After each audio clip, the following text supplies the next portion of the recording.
Dampen the spirits or the enthusiasm of fans from Alabama A&M. The gray skies and the rain over the Gray Lady on Graymont Street won't dampen the spirits or the enthusiasm of fans from Alabama A&M or Prairie View A&M as their squads get set to battle for the Eddie Robinson Trophy and the championship of the SWAC coming at you right now.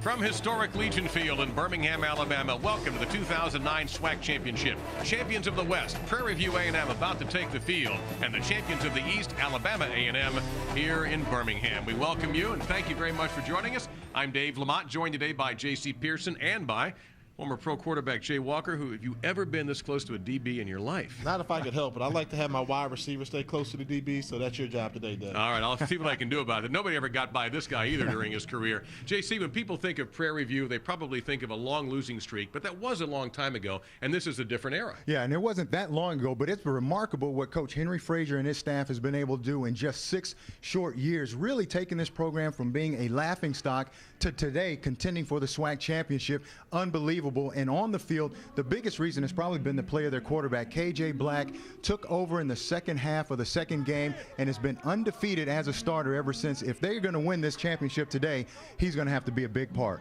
Now, there are some Alabama A&M players, Jay, with rings, and when they won the SWAC in 2006, to get that second ring, who do they turn to? I think they're going to need their running game to step up. They're starting a freshman quarterback in this contest, but fortunately for the Bulldogs, they've got an all-conference performer in Ulysses Banks. He averaged over 100 yards rushing per game to go along with 7 touchdowns, and the kid is from Birmingham, Alabama. So if they're going to win today, they're going to need Ulysses Banks to play the game of his career. These teams met earlier in the season, and Prairie View took a 33-27 thriller. We expect nothing less than another great game in mere moments here from Legion Field.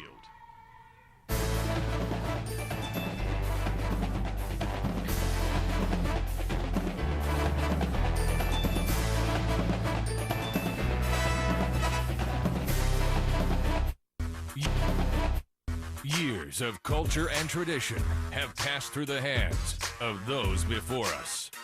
It is now our duty to honor the heritage given to us and uphold it for those next in line.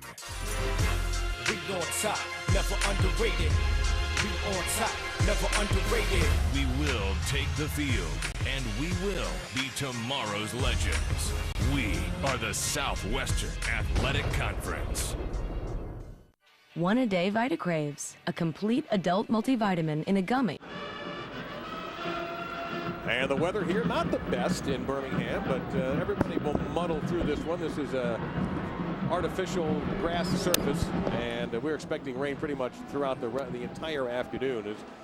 Conditions are not the best, but these teams have been actually practicing in bad weather in their respective hometowns. Of course, Birmingham not very far from Huntsville. That's where Alabama A&M comes from as they take the field, the Eastern champions. And folks in Prairie View, just outside of Houston, have dealt with some cold rain in the past couple of weeks as well. So really the conditions, I don't know, I'll ask offense and then I'll ask defense. Who do you guys think has the advantage here as we show you the series history between these teams, which has an odd quirk to it because Prairie View has won the last 4 meetings. Jay, I'll start with you. As the QB, who has an advantage here?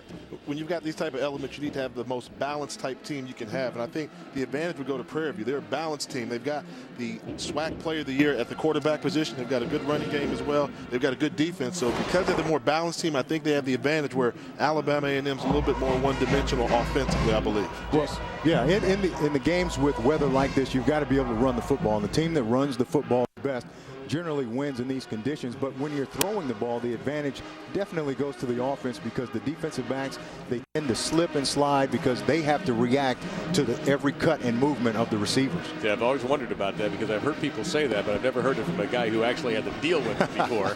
It's true, trust me. And that's one of the things, as a quarterback, we always hear that too, but As a QB, we also have to anticipate giving the guy a little bit more time out of his break. And normally, as a quarterback, you want to throw the ball with anticipation before a wide receiver gets out of his break. But when you get these type of slippery conditions, you got to hold on to it a half a second longer because you hate to have a defensive back get a free interception because the wide receiver slipped coming out of the break. Do you find you throw the ball differently when it's? Oh, yes. And anybody tells you they don't, they're lying. You got to squeeze the ball a little bit tighter. You lose a little bit of accuracy there, and you have to use more of a arm slinging motion compared to the flick of the wrist that you're so accustomed to seeing. But give credit to this Prairie View team. We talk about Henry Frazier and the job he's done coaching. I mean, how smart was it for him to realize that it was very cold in Houston, Texas, and he said, hey, we're going to practice in this because we don't know what the weather's going to be like in Birmingham, Alabama. He feels his team is prepared for any weather conditions. And hopefully the fans are too, because it's not only going to be raining just about every minute of the day here in the Birmingham area, right in the center of Alabama, but it's also going to be, as we showed you, 40 degrees, and that's probably going to be it for the day. And of course, once the skies darken, it'll near the end of the game, it'll even drop another couple of degrees. But the enthusiasm for the Prairie View faithful in particular, guys, as we were leaving our hotel, they had a busload of fans pulling up. I think I've heard anywhere from 13 to 15 busloads of fans representing all parts of the South coming here to root for Prairie View. Well, it's a much bigger game for Prairie View because they haven't been here. I mean, they haven't won a championship since 1964. For Alabama A&M, when we talked to the head coach Anthony Jones, he said our fans are kind of spoiled because we've been here a number of times. We're here close to campus, and our fans have been kind of spoiled. So he didn't think they'd have a great turnout fan-wise if the weather was raining like it is today. Let's take a moment and take a look at the Prairie View impact players on the offensive side of the ball.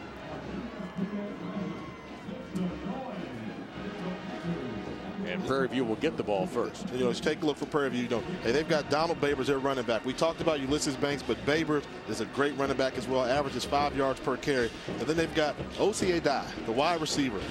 30 catches on the season. He's a big play wide receiver. Averages 16 yards per catch. You take a look at Alabama A&M and Alabama A&M. Yeah, defensively, Jeremy Maddox not only leads the SWAC, but leads the entire country in sacks per game. And then on the back end, Corey Morrison, 5 interceptions. Also leads the SWAC in passes defense. So he's a good cover guy back there. All right, so it'll be Prairie View in the gray. They'll get the football first. Joe Fontenot and Michael Benson back deep. That's Fontenot right there. Benson number 5, and we are ready to begin the SWAC Championship in Birmingham. Pretty short kick. That'll bring Benson up to the 12. If he can get to the edge, made a sweet move there around the 30-yard line. And finally, it's the kicker, Jeremy Lycia, the senior from Ventura, California, who had to shove him out of bounds. But, man, Benson just shifted. What a sweet move. Yeah, good cut. He's going to try to hit it up inside and then bounce it out to the right. It's really a middle return. But then watch the cut right here. You always have to make a guy miss. A great cut right there. And, again, you see that slippery turf already playing a factor, able to get down the field. We got hit with a blast of rain. As you take a look at KJ Black, the junior from Louisville, number 1 in the SWAC in pass efficiency, the SWAC Offensive Player of the Year. Has rushed for 4 touchdowns in addition to throwing for 19 with just 4 interceptions. And they'll begin with an empty backfield and 3 receivers out to the left.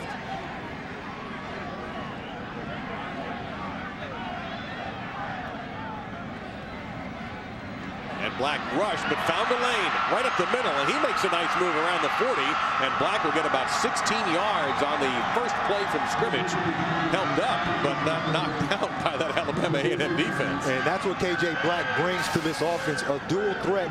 You can see nobody's open, and look at the seam in the middle, just able to pull that ball down and run it. And Jay, you know, as a quarterback, when you're able to make some plays with your legs, puts a lot of pressure on the defense. Defensive coordinator's nightmare. And, you know, he was confused on the coverage there, but he made a quick decision when he decided to run the football, get out of the pocket, pick up positive yardage.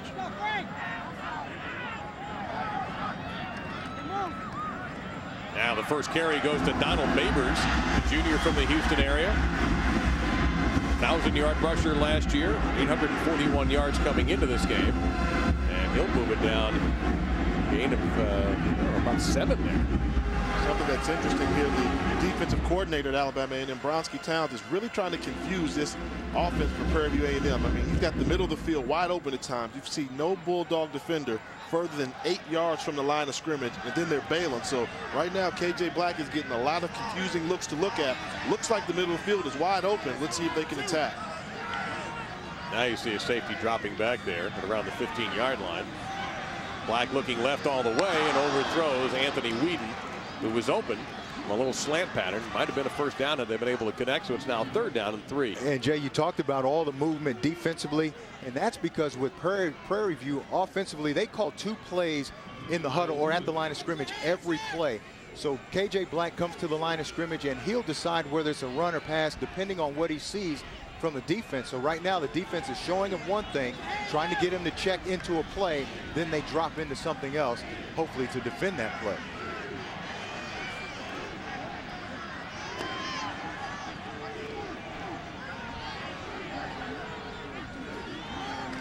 And Baber's in some trouble. No chance. He'll lose a couple of yards, as a matter of fact.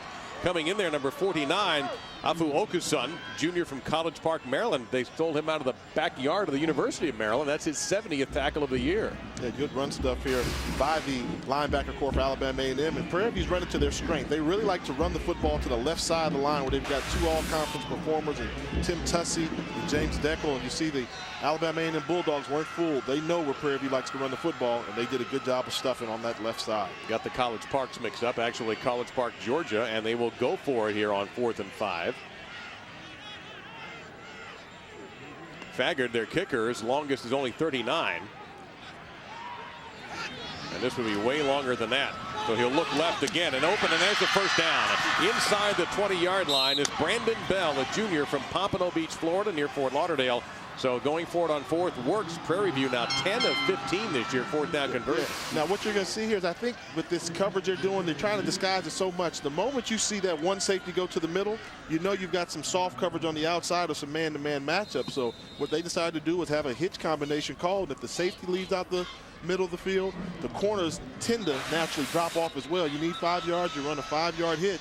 That's like stealing. That's good recognition by the offensive staff. Yeah, the corner's just too soft out there in coverage. Even if you're press bailing out there, you've got to understand the situation. It's 4th and 5. Typically they're going to run 6 yards, just get enough for the first down. So you've got to understand that and play the situation. And you see Stoney Owens, the center, having to leave the game. Not to get his hair cut. Obviously, he took care of that before the game, but he might have an equipment problem, so he's out of the game. That brings in Anthony Wilson.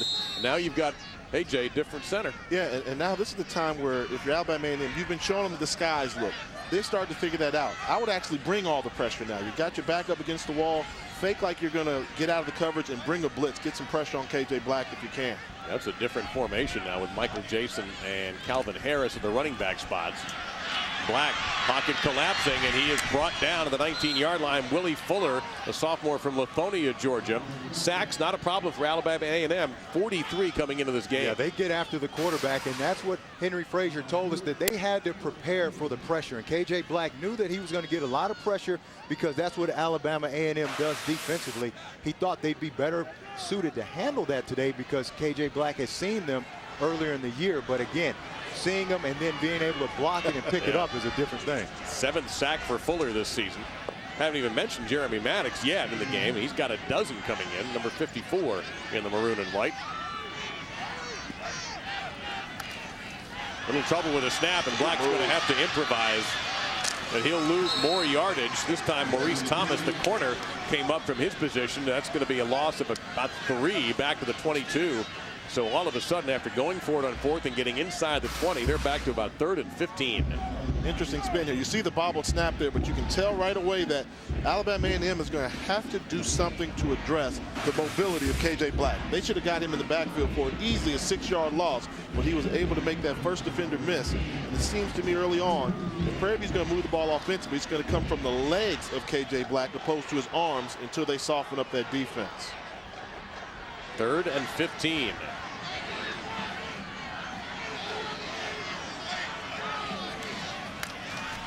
And Black looking left again, now looking toward the end zone, and he throws it away. The intended receiver was Asaze Ediye. And 4th down again, and this time the 4th and 15. We'll see the field goal unit. Yeah, too far to go, but Alabama A&M did a great job that time of really disguising a lot of movement, especially in the back end, coverage-wise, showing one coverage, dropping it into another coverage. The question I have with that is sometimes when you try to do too much, you end up confusing yourself and giving up a big play. That time they were able to get a stop. Getting caught with their hand in the cookie jar, as we like to say, on the offensive side of the ball. This would match Faggard's longest kick of the season, and he nails it. So he's 7 out of 8 on the year. The junior from Humble, Texas, has no reason to be humble after that field goal. Prairie View was on the board first, 3-0. And these teams met before, guys, and it was interesting talking to both sides about that first meeting because Prairie View, Jay, jumped out to a big lead, and the folks from Alabama A&M feel like, well, we lost that game more than they won it. Yeah, and that's the interesting chess match you have here, because when you talk to both coaches, you know, the coach at Prairie View said, we had them, we just kind of eased up on them, and that's how they got back in the game. Our kids thought they had clinched the championship. When you talk to Alabama A&M, they said, hey, we figured out what they were doing, and then we started bringing it to them. Now we've got a full 60 minutes to take out what we learned in that game. So very interesting to see who's right. But that's typically how coaches react, more about themselves than the other team. They don't want to credit the other team so much. It's what we didn't do or what we stopped doing. And that's typical coach speak. So Prairie View gets that field goal from 39 out. Now you'll see Ulysses Banks, number 17, and Thomas Harris, 81, back deep. There's Banks, average about 23 yards per kick return. You've got Banks and Harris back. I'm really a big fan of this. Put your best playmakers on the field as many times as possible. Harris is their go-to wide receiver. Banks is their star running back. Hey, let them get as many touches as possible. And it'll be Banks. Got some decent blocking in this formation here, too. And Banks will get it just shy of the 40-yard line before he is gang tackled. Chris Dingupu, pardon me, from Miami in there. And we'll take a look at the Alabama A&M Bulldogs, the SWAC West champions. And their quarterback, Deontay Mason. Interesting quarterback story here, guys, because Mason was not the #1 quarterback at the start of the season.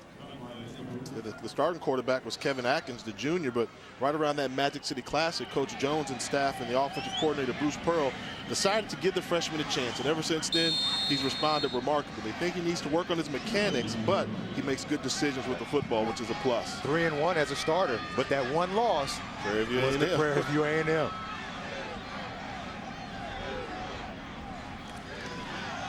He's got Banks and Green in the backfield, and we have flags before this play gets going. And we'll get our first visit today from our referee, Anthony Johnson. Now, false start on the offense, number 67, 5-yard penalty, first down. It was a good-looking play, but it comes back.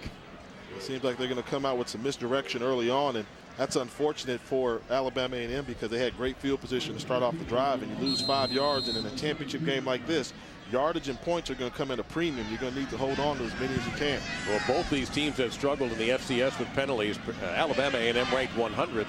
Prairie View 118th in penalty yardage. So that's been a problem for both sides all season. Ooh, that hurts.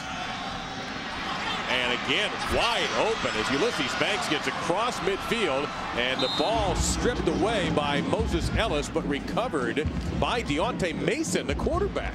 David, JC, did they just run the same play? Yes. I mean, without the penalty. And they said, we won't send a guy in motion, but we're going to run the same play. And you see Ulysses Banks, they've got an unblocked defender there for Prairie View A&M in Ronaldo Revelta. If he doesn't get there, this is the big play there. So he makes a cut on the inside. And it's really just a zone read play, and they're reading Revelta 55. If he stays outside, he just hands it inside to Banks.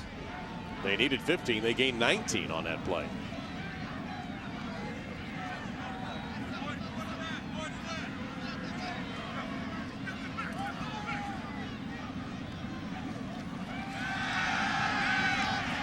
And Mason on the run, breaks the tackle, and he has some room down to the right. First down. And instead of going out of bounds, he runs into Ellis, who's in for his second tackle already. But boy, he had nothing there, guys, absolutely nothing. And he's able to get it all the way down to about the 30, an 18-yard pickup. This is just a good job of just reacting. You know, you're rolling out there to your left. He sees nothing there. And this is actually when, being a freshman, can be good. I think if he'd have been more seasoned, he probably would have just taken a knee, but he's got those freshman legs. Eyes are wide and glaring, showing some athleticism and getting out the pocket there. And that's the freshman mistake. Get down, son. You've already got your first down. Take a seat before they strip that football from you. Yeah, and then Devin Nettles, number 92, missed the tackle and looked like he actually slipped on the paint there at midfield and missed that tackle. That is Charles Austin, a senior from Camden, New Jersey, being tended to by the trainers. Will return to Birmingham with the ball on the 31-yard line in the possession of Alabama A&M. And you see Charles Austin being led off the field by a couple of teammates. 3-0 Prairie View, and Austin. This is a little tough to watch too, by the way, folks. This is so be careful. Yeah, here. just watch the left side of your screen. He's just going to get that left ankle rolled up right there. Ulysses Banks, number 17, just rolls on his left ankle, and that's tough because all of his weight was on that foot and that leg trying to get back to the quarterback. So he is being tended to. Banks is back in at tailback. 1st and 10 for Alabama A&M on their first drive. They are already at the Prairie View 31, doing it on the ground. Now in the air, caught at the 25-yard line and heading out of bounds right. That should be a first down. Rashad Johnson, bumping into some of our folks who are working this game there, picked up about 11 as we show you impact players beginning with the Alabama A&M offense. For them, it's going to be Xavier Manuel, the center. They've got to run the football. It all starts with their first-team All-SWAC Conference performer, Xavier Manuel, in the middle. And Thomas Harris, the wide receiver there, the senior, 53 catches, 700-plus yards, 7 touchdowns, first-team All-SWAC. And defensively for Prairie View, their 2 safeties are their big-time players. Anthony Beck, Chris Adingapu, they show up in the run game as well as in the pass game. A little reverse this time. This is Harris and makes a nice move at the 10-yard line before finally Anthony Beck, right on cue, JC, stuck a shoulder right in his sternum, but that's going to be a 14-yard gain. Every play has resulted in a first down so far for Alabama A&M. Well, this is a good job and a good play early in the ball game because the defense is fired up. They're going to swarm to the football. They're going to over pursue. And then you come back with a reverse, and now you have numbers on the backside. Yeah, how was that? Was that impact player versus impact player? Thomas Harris, the wide receiver for Alabama A&M, taking on the all-conference performer for Prairie View A&M, and that's football. You know, you can't be mad at both guys. 2 good athletes going out there. In that situation, Thomas Harris got the better end of the deal. So 1st and goal from the 6 for Deontay Mason and this Bulldogs offense. Fumble. Well, he just flat dropped the ball. That'll be a loss of about 2, maybe 3. Nothing to that, maybe just a loss of concentration, just long enough to lose the handle. But that's a good thing because Prairie View defensively weren't aligned right. The slot receiver, there was nobody covering him. So if they could have just gotten the snap, just thrown it to the slot receiver, he was uncovered. Would have been an easy touchdown. And one of those situations what you see, the closer you get to the goal line, offensive linemen tend to try and get a little bit lower, especially at the center position. They get that butt down a little bit, and the freshman quarterback, you've got to know, bend your knees a little bit more, get underneath there to get that snap. On 2nd and goal from the 9. And Banks will get it down to in between the 1 and 2 yard lines. Adingapu and Beck, the 2 safeties, come up to make the stop. But that means, of course, you're not getting anybody in your front group making any tackles. Yeah, and that's the problem. But watch how strong Banks runs the ball. Look at him get his pads down, shoulder pads down, yards after initial contact. That's where he first gets hit. Gets hit right there, continues on, gets about 5 extra yards. Now they're inside the 3-yard line. Well, Banks ran over 1,000 yards coming into this game. A senior from Birmingham who loves playing at Legion Field. Played his high school games here. And he knows his way into the end zone at this field. Touchdown for Alabama A&M. Big block by Charles Meade there, the right guard.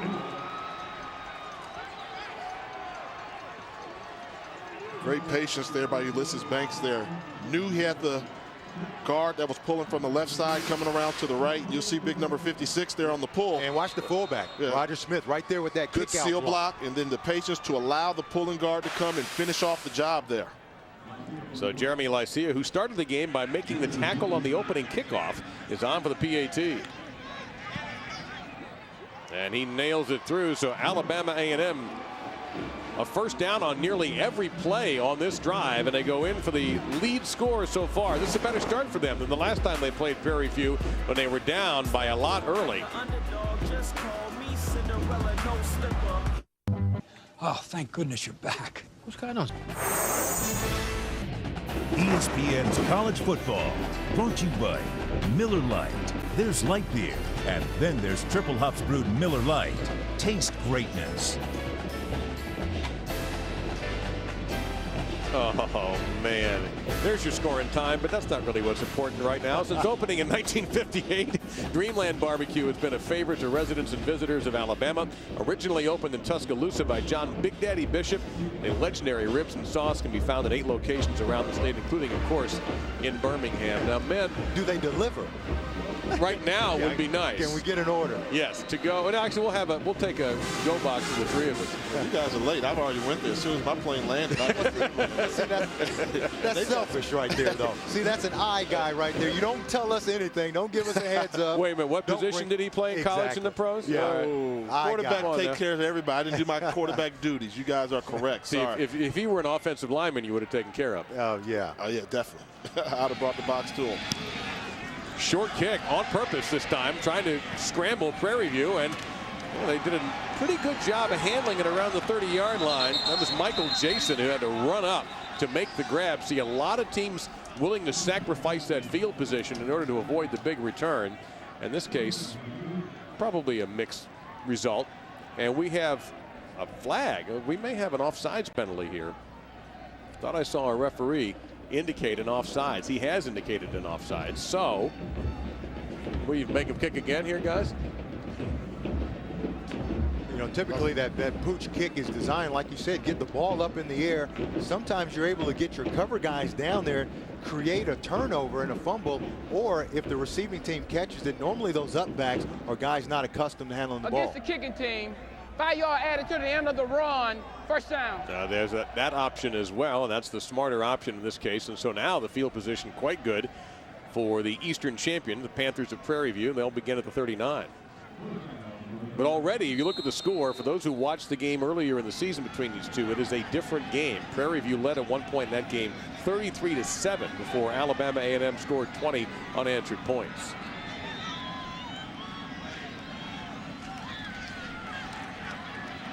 And Black avoided the sack. Might have been a hold there. Might have. Oh, my goodness. And here comes a flag, but it's not going to be for holding. Oh, my goodness. That was a hold up, a mugging, a robbery, put some old stickum on them. How did they not call that? I don't know. Even I saw that. I mean, take a look at your screen on the left side. Number 75, right there, Tim Tussey. I mean, look, right when the quarterback breaks, look, he's not letting go of the jersey. And that was Jeremy Maddox. Yeah. And then they get a personal foul here at the end of the run. Marcus Poe is hit with a personal foul penalty, which was the correct call there. And so that will move the football into Alabama A&M territory. And obviously what they've got to do is they've got to contain KJ Black. They've got to keep him in the pocket. And there's the late hit right there. No question about that. You got to know where that out of bounds line is and pull off, especially a quarterback. But if they can get pressure on the quarterback with just their front 4 and drop 7 guys in coverage, that's the way they want to play defense.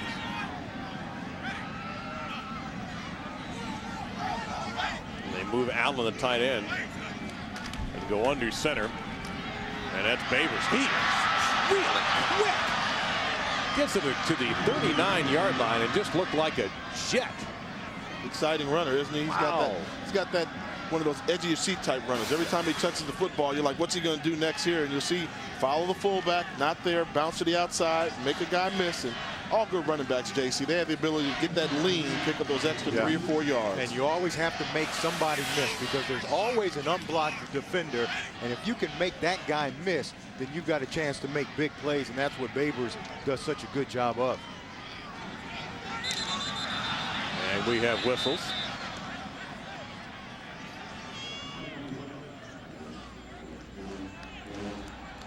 It looked to me as if Alabama A&M changed their look right before the snap, and that might have upset the offensive line a little bit. And that's what this game doesn't have a rhythm to it just yet. I mean, you got everybody trying to play chess. I'm trying to out scheme you, then you're making adjustments here. I think when you get in a championship game, the key is whichever team gets into their rhythm offensively or defensively first will have the upper hand. And right now, they're just trying to play chess and trying to outsmart each other. Hey, line up, snap the football, and go play football. And that's what they've got to do offensively. And KJ Black can't be concerned with all the movement. Yes. You have to run what they call just stay with it plays. Just call it and let's run it. And that'll settle the defense down, too.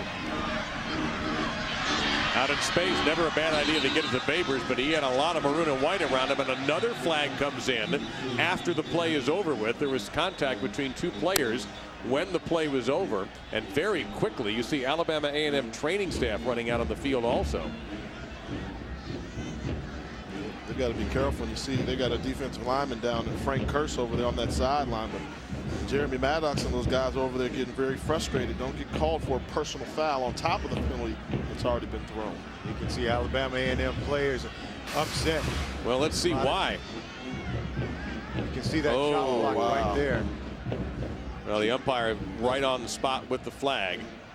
Jermaine Buford with the shot around the legs of Frank Kearse. And the thing about, when you After the play, personal foul, offense, number 51, 15-yard penalty from the end of the run.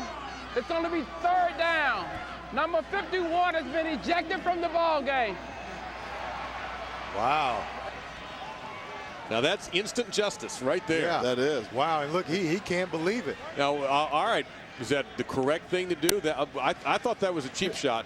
Yep. And here's why I say it is, and it's always tough ejecting somebody on a penalty. But if you talk to coaches around the league, and in this game as well, you get Jeremy Maddox that gets all the publicity. He all conference, he's a guy. But around the league, they say that the engine that makes that defense go is number 90. I heard that several times through there, and it seems like a guy went there and just took him out. You can't necessarily do that, and I have to say that was justified. That was a very cheap shot. I don't know if right off the bat. Now, if you've been warned or some guys on the team, you've had a number of those penalties, but this early in the game, there's emotions, there's intensity. That's an effort penalty. Whether he did it on purpose or not, give him the 15 yards. If it happens again, then you eject the kid. I don't necessarily agree with the ejection right now. And that is the last moment of his college football career, was that penalty right there. Yeah. He's a senior. He is not playing again. And you can see how upset he is. If he meant to do that and was intentional with it to injure the guy, he wouldn't be as upset as he is right now. So I don't necessarily agree with. I'd like to see a replay because outside of the classification and everything, when you see the actual play, it looks like, hey, that was a blatant cheap shot. Somebody could have got injured. Yeah. Suppose it would have been. Give him the 15 yards, though. What if it had been Curse's last play of the game? 3rd and 18 after all of that. They go underneath. That is Babers again. His ability is just exciting to watch, whether it's a simple little dump-off pass. Henry Crosby finally brought him down. Short of the first down by about 3 yards, so it sets up another 4th and short. Now, Prairie View has gone for it once today and made it under similar circumstances, but Pedro Ventura, the punter, a junior from the Houston area, is going to come out, and that will immediately send Harris back to receive the punt. And, ongoing now in this ball game, do you flip Maddox to the other side of the field, and now he's faced with a backup right offensive tackle that he can work on, which is huge because they felt good about their 2 tackles being able to block them by themselves. Now they don't have one. And hold everything.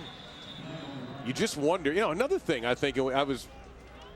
Delay game, offense, number 15, 5-yard penalty, 4th down. Jay, when you mentioned there was no real rhythm to this game yet, neither of these teams have played since before Thanksgiving, right? I think the 21st of November was the last time these teams played. And I have to wonder if that is a problem here, and that's a factor. Yeah, I think it is. That's what you start to see some time off now. Alabama A&M, they've got great rhythm offensively. I think the offense for Prairie View A&M has not found their rhythm yet. Trying to angle this punt out of bounds and took a left turn. If it took a right turn, it would have been out of bounds at about the 1 or 2 yard line. Instead, it's a touchback, and Alabama A&M successful on their first drive. Their goal was to get on top early. They've done it so far. Well, Oh, don't miss an exciting Saturday night on ESPN. First at 8 Eastern, one player will receive college football's highest honor, the Heisman Trophy presentation presented by Nissan. Then at 9 Eastern, catch the next installment of ESPN Films' critically acclaimed 30 for 30, The U, presented by Levi's. The Heisman Trophy presentation presented by Nissan, and ESPN Films 30 for 30, The U, presented by Levi's on ESPN Saturday. And as always, you can log on to ESPN.com. With Jay Walker and J.C. Pearson, Dave Lamont, the Rains have returned to Birmingham for the SWAC Championship. Alabama A&M on their second drive. And a little more success for the defense this time. The middle of the defense comes through there. Dalvin Nettles teamed up with Max Century that time. Finally starting to call some guys from the front seven for Prairie View. After that first drive, there wasn't anything like that. Yeah, and that's what they've got to do. That front seven has to be more active. But if you're Alabama A&M, you have to feel good right now, because remember what they told us. They wanted to play from the lead and see how Prairie View A&M responds, because they haven't trailed very much this year. They wanted to see how they were going to respond to playing from behind as opposed to the lead. Mason, designed running play. Almost a face mask at the 35-yard line. He's down at the 42. As you see, Quentin Spears in there among the tacklers. Revuelta also in there, but another good run for Mason. Another big chunks of yards. Alabama A&M not just getting 2 and 3, but 15, 16, 17, and so on. And this is a designed quarterback run, and he does a good job at this. Had 122 yards rushing against Grambling earlier this year. And, you know, he's a big guy, 6'3", 210 pounds. And again, whenever you can have your quarterback as a dual threat, a guy that can make plays with his legs, puts a lot of pressure on that defense.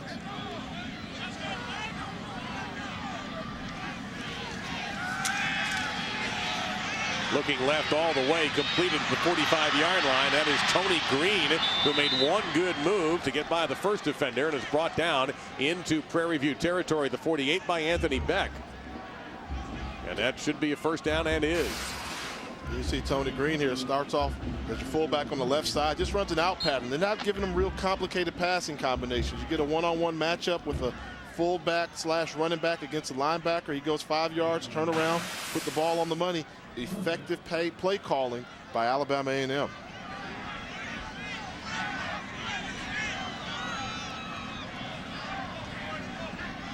That's what's getting them. They've had great play calling. Now they want to get cute. Go to the line, check with me, all this other stuff. Keep going with what's working. Roll out pass and skipped it. Trying to get it to Quentin Carlock, and that ball just bounced about 2 or 3 yards in front of him, so it's going to be second down and 10. And he had a lot of room to run the football also, and that's, you know, what they've got to do. Get this guy moving, move the pocket a little bit, give him a two-way go. If he can throw the ball, if there's an open receiver, go ahead and throw it. And if not, he can continue to try to create with his legs. But for Prairie View defensively, they don't like to play a lot of man coverage. That's not what they do best. They don't have a lot of great cover guys, but they're having to play more man coverage right now because they haven't been able to get pressure on Mason, the quarterback, with just rushing 4 guys.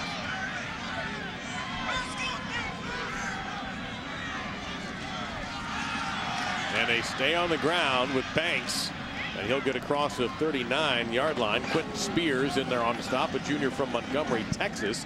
One thing about Prairie View and their recruiting is they've started to taste success. They're starting to get more players to stay in the Houston area. They're only about a half hour, 45 minutes, I guess, away from Houston, and that's a fertile recruiting ground.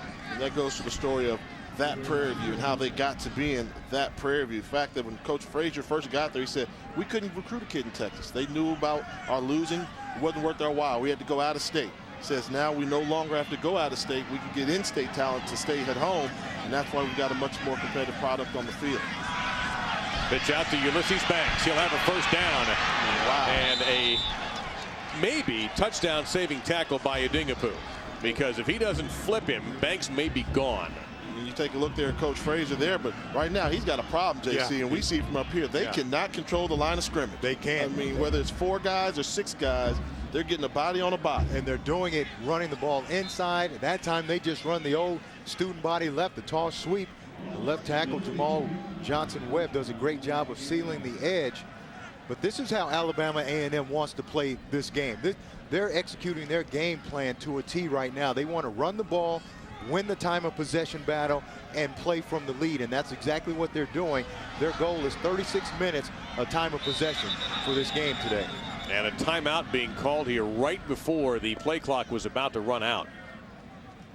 You know, and they're playing with the lead efficiently. They're playing big football. You know, Prairie View defensive line is not a large defensive line, but the Alabama A&M defensive line is, 300-pounders across the board.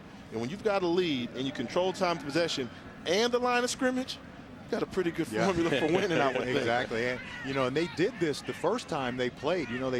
They ran for 191 yards, 3 touchdowns, so they were able to run the ball against Prairie View in the first game. And in that first game, you see what happened with Donald Babers in wild 113 yards and a touchdown. But at one point, Prairie View had built this enormous lead, taking advantage of mistakes that the Bulldogs made. The Bulldogs caught fire in the fourth quarter. But the interesting thing when you talk to the Prairie View players, they'll admit they relaxed. KJ Black just looked right at me and said, "We relaxed, we let up, we thought we had it." You think you're up 33-7. In your mind, you have it. Yeah, well, they're playing like they're relaxed again right now because Alabama A&M is taking it to them physically, so they better step up to the challenge. And there's a little shovel pass. That is Harris. And you get the ball in the hands as flags come flying in again. You get the ball in the hands of your playmakers, and Alabama A&M has done that so far with Banks and with Harris. Let's see what this flag is. Came from the field judge.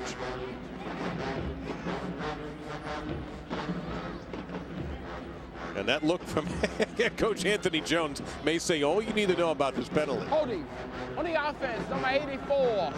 10-yard penalty, first down. Well, that really gets you upset when you've got wide receivers holding on the outside. Anthony Mitchell there, and no need to hold. They were running an option, zone read option play on the tackle.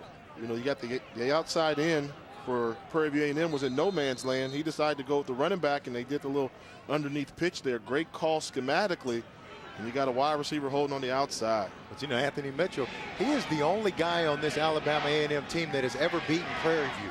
Prairie View's beaten them the last 4 years in a row, and he's the only guy on this team that was on the team in 05 when they beat Prairie View. And he was a big help that day. He had 148 receiving yards. Plenty of time for Mason. And now as he goes down, he's able to get it off. Just missed Carlock. Actually, that would have been a heck of a play, but Devin Boyd came running in to put the heat on Deontay Mason and nearly sacked him. What you see Alabama A&M running is a bunch of clear out routes with a crossing guy coming underneath. So they really don't want to test the Prairie View defensive backs. That's where the strength of their defense is when you get to the safety. So they're trying to attack the linebackers and the cornerbacks. And every time Alabama A&M drops back to pass, they've got guys running deep and another guy coming underneath the coverage trying to get an easy completion for their freshman quarterback, Deontay Mason. Banks is back on the field, number 17 for the Bulldogs, the tailback spot. And he'll take it and just falls down. The rains have started again. No gain there. Alabama A&M does have 93 rushing yards in this quarter.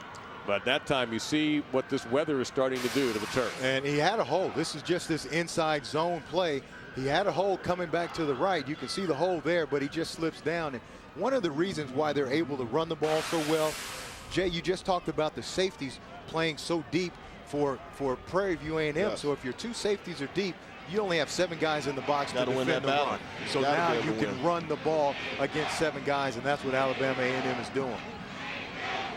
See if Mason decides to go ahead and one more play in the quarter or end it. And there you see his decision. So the second quarter will begin with Alabama A&M in an uncomfortable 3rd down and long, but in a comfortable spot on the scoreboard. They are 1 quarter of the way to a SWAC championship. Celtic.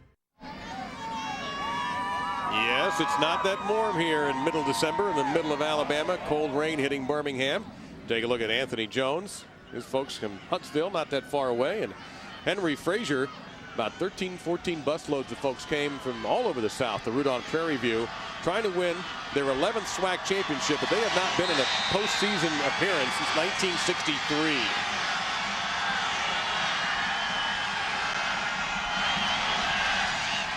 Mason will throw it. I think he throws from beyond the line of scrimmage. That pass is caught in the end zone for a touchdown by Rashad Johnson, but was he across the line of scrimmage?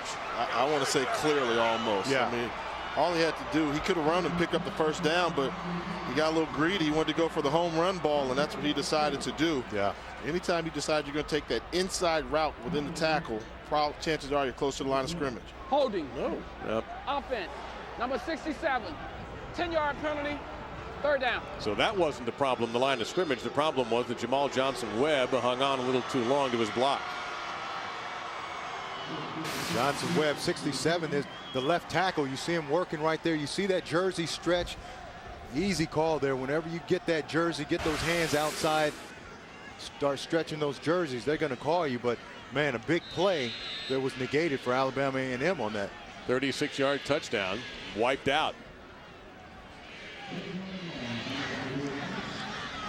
So it sets up 3rd down and 24.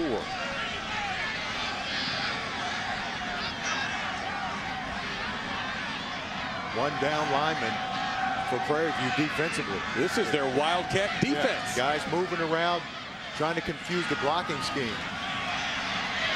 Well, can you confuse Ulysses Banks? He'll take some of the sting out of that penalty and get it to the 33-yard line. Now that brings up 4th down. This is interesting. Yep. Well, no, you got to get to the 22. Yeah. But still, it's probably too long for Lycée, although Lycée's longest kick is 46 yards, but these are not optimum kicking conditions today.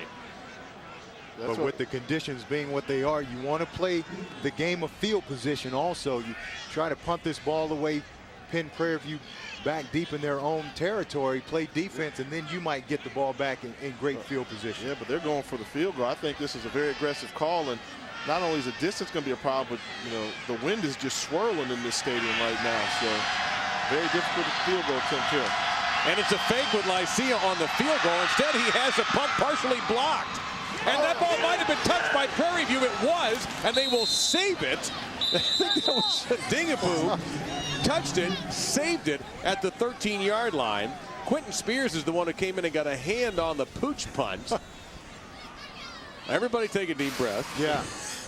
Just the pooch punt here. A Dingapoo, there is no reason that he should come up and touch this ball. You just get away from it, make your poison call and get away from it, because once he touches it, it's a live ball, and they could have easily turned that ball over. He needed to run all the way back to Miami rather than get anywhere near that ball.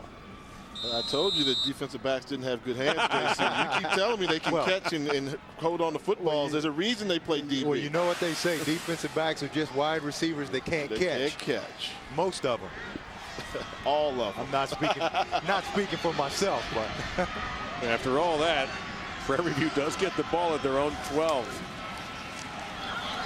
And they'll just go to Babers instead. It's never a bad move. He is electric, but there's a flag down. And Willie Fuller on the stop.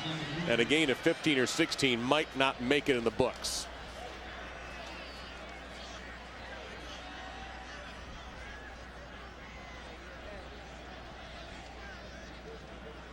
Anthony Johnson, the referee, has been on the air about as much as we have today. He and his crew have been busy. Holding. Number 89. 10-yard penalty. 1st down. That's Sean Stevens. Let's not forget, if you're just joining us, that right tackle Jermaine Buford was ejected for what was perceived to be a cheap shot block after a play. So Prairie View playing a man down on the offensive line. And you know, one thing we haven't seen yet, Dave, is a replay, because we do have replay now for the first time in SWAC play.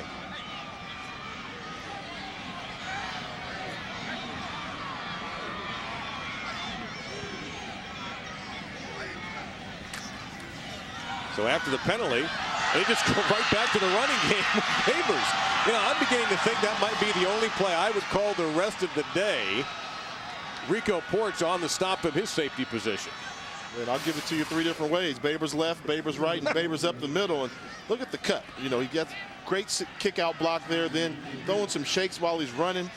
Very difficult to bring back. And Babers isn't a big guy, 5'10", about 190 pounds. And when you get those scat back types, the most important thing you can do is slow down their momentum.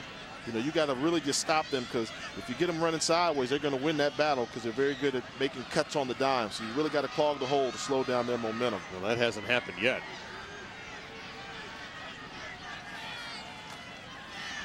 Into the air and in and out of the hands of the intended receiver. Anthony Whedon sets up 2nd down and 10. Well, if you're just joining us, keep an eye out. Number 13 in the gray and purple today, Donald Babers, the junior from Houston. Yeah, we've got 2 all-SWAC conference running backs here in Ulysses Grant Babers, and right now Babers is getting it done on the ground, also coming out of the backfield, making catches as well, showing you why he's an all-conference performer, Mr. Excitement. Yeah, and what I like about him is his quickness and his speed. He can change directions without slowing down. Plants that foot, changes directions, and he's still 100 miles an hour. And even though he's not a big guy, he runs real tough. And he'll run a little bit inside where the bigger people are, and right there, Marcus Poe to keep that down to a minimal gain. Nice job by Poe on the end. We have not seen the tackles or the ends making very many plays. That time it's only about a 2-yard pickup, 3rd and 8. Defensive coordinators love it when interior linemen can make tackles for losses behind the line of scrimmage. Really keeps those offensive linemen off of the linebackers on the second level. And that's what this team does. 91 tackles for losses on the season, 43 sacks, and a lot of that comes from just the front 4. So those 4 guys can get up the field and create a lot of havoc. Good protection that time. Well, around the 33-yard line. Osaze Ediai on the catch. He got hammered. Okusun really clobbered him, but he was able to hang on to the football. However, it will not be a 1st down. They're going to be about a yard short.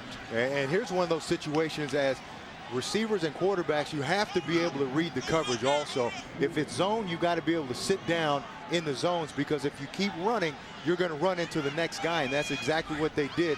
Okusun just waiting right in the middle of the field, breaks on the ball. So Ventura on to punt. That was nearly blocked. Fair catch made at the 36-yard line by Thomas Harris. So good field position again for Alabama A&M. They scored on their first drive. The second drive didn't quite make it. We'll see what happens here in the SWAC Championship. Now, I hope you all don't have any plans, our audience, for halftime, because today we're going to show you both bands. That's right. You're going to see the Marching Maroon and White from Alabama A&M and the Marching Storm from Prairie View A&M. That's coming up at our half. You saw our score and time. And it's Alabama A&M, the SWAC West champions, the record of 7-4, 4-3 in the conference. That was good enough to take their division for Anthony Jones. And they have the football. They go to Ulysses Banks. And he got hit hard to the 38-yard line. Gain of a couple of yards that time. That's just old school football right there. Just toss sweep. Just toss right, get a good lead kick out blocked by the fullback. Banks should have stayed outside. If he would have jumped back outside, would have had a much bigger gain. One of the reasons he wasn't able to is because Prairie View brought a run blitz in there. They brought Cortland Marshall from the outside linebacker position, and they're struggling to control the line of scrimmage. And what do you do when you can't control it with 4-man rush? You got to start bringing bodies, and that's not a good sign to live by. Another run blitz coming. And a lot of room here for Mason, guys. A little bit better block than he got from Banks, and that might have been a big play. Joshua Mack and Cortland Marshall in and on the stop contained that play very nicely. Yeah, and it looked like it was really a designed run, like a quarterback sweep, because Ulysses Banks jumped out there and was that lead blocker right out there in front of him. And that's what you do if you start blitzing from inside. The blitz comes from the inside. They just run. This is a design play, just to run outside. They seal the edge. Banks can get a better block out there. Mason's got more room to run, but that's one way you beat that inside blitz. 3rd and 4.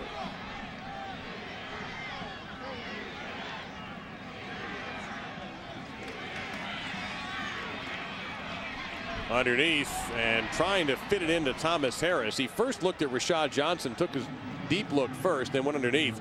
And it's going to be 4th down and 4, and we'll get a look at Chance Wilson, the punter.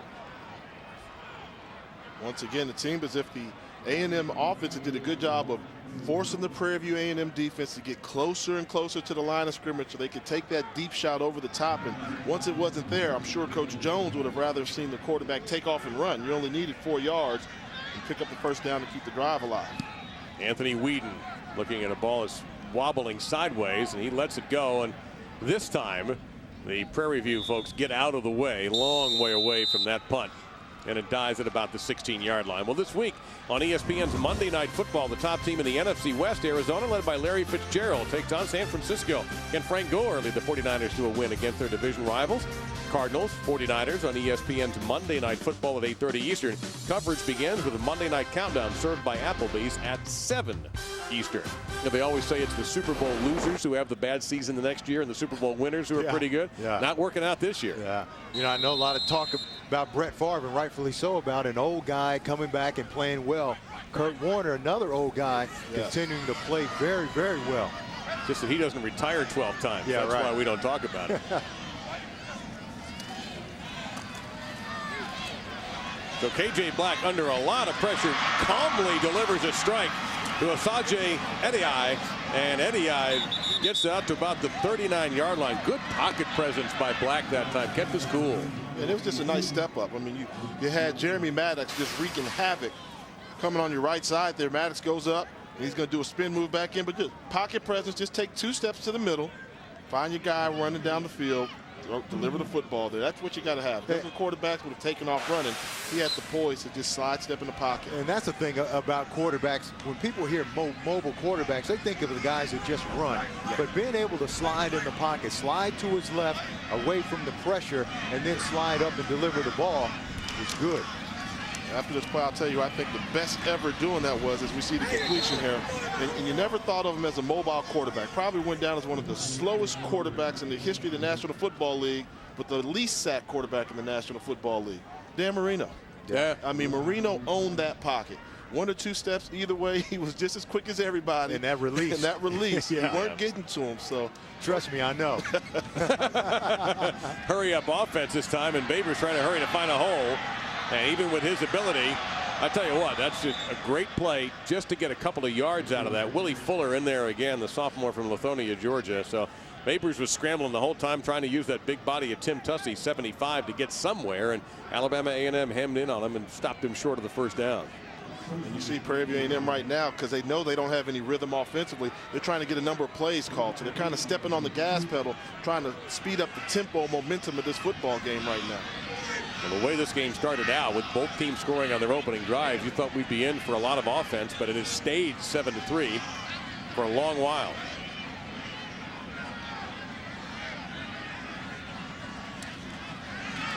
Pressure from the edges, but good blocking by the line. Another first down for Prairie View. This time Sean Stevens on the receiving end, the leading receiver for this team, coming into the game with 34 catches. And that gets the faithful across from us excited. And I think they're starting to settle down a little bit offensively. KJ Black starting to find a rhythm, and what they're doing offensively, they're not reacting to what the defense is doing. They're just going out and calling the play. And the other thing that they should do offensively is just go up there and quick snap the ball. That makes the defense have to show exactly what they're going to do.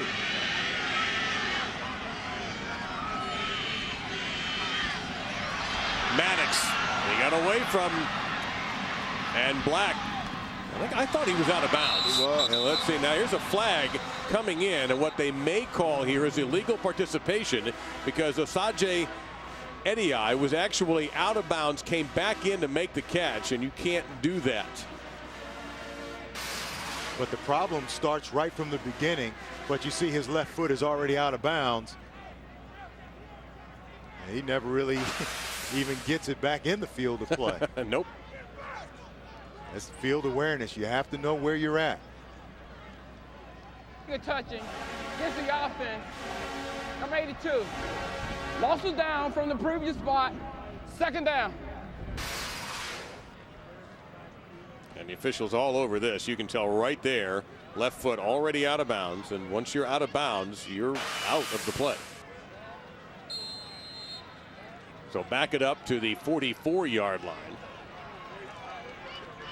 And it's second down and 10. And the problem started right from the beginning. Watch the right tackle. Remember, he's the guy replacing Bluford, who got ejected. That's James Blanton. Maddox just ran right by him on the last play, put a lot of pressure on Black.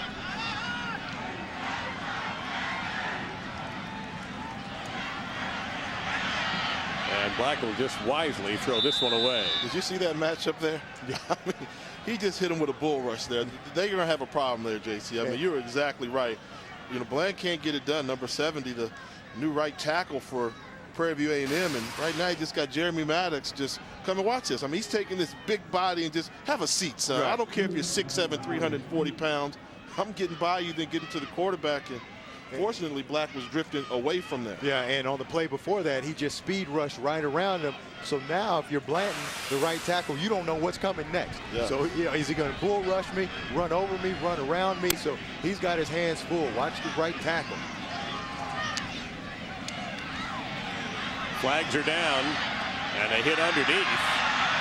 Trying to get to the marker. The ball is loose. Recovered by Alabama A&M at the 32-yard line. I think they're going to call lining up in the neutral zone. By Preston Nelson, if I saw right. You know, they've been switching, trying to get a body over there on that, on the backup right tackle in there, and it seemed to me like he was about a yard lined up into the neutral zone before the ball was snapped. Yep. Offside. Defense. Number 94. 5-yard penalty. Third down. A big break for the Panthers. They'll hang on to the football. From his alignment, just never took the time to get back. And I understand he's a freshman. Preston Nelson there wants to take advantage, says, hey, we got an opportunity to get some sacks. But look at him right here on the bottom of your screen. He's clearly on the other side there, and they called it on him right away. And trying to get it as close to Blanton, that right tackle, as he could possibly get to try to speed rush right around him. Well, penalties have been a factor in this half. Alabama A&M lost a touchdown on a holding penalty. They've lost a fumble recovery on that penalty. And as well as they've played, I mean, Prairie View's only down by 4 points. You would think that Alabama A&M should have possibly a 2-score lead here, but they have not been able to capitalize on the sluggish start by the Panthers. Yeah, but this is big for them to be close, because Prairie View normally plays from the front. Their first quarter scoring and first half scoring 159 to 69, so they're used to having big first halves.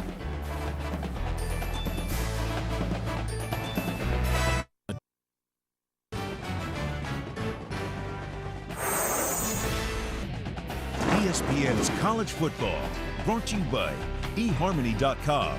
Are you ready to fall in love?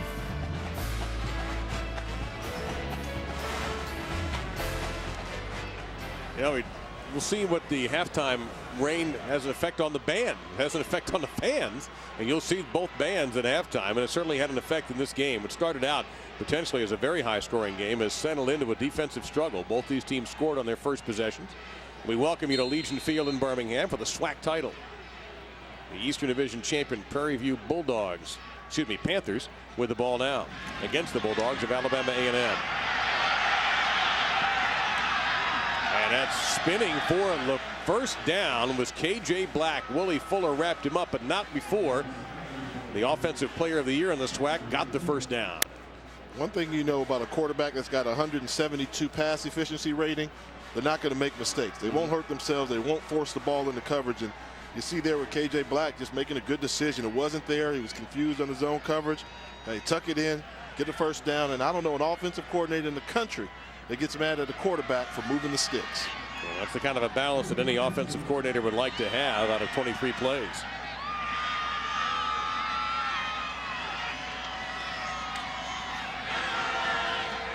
Wide open. First down again for Prairie View. Osaje Ediai on the catch. Yeah, he's starting to settle down.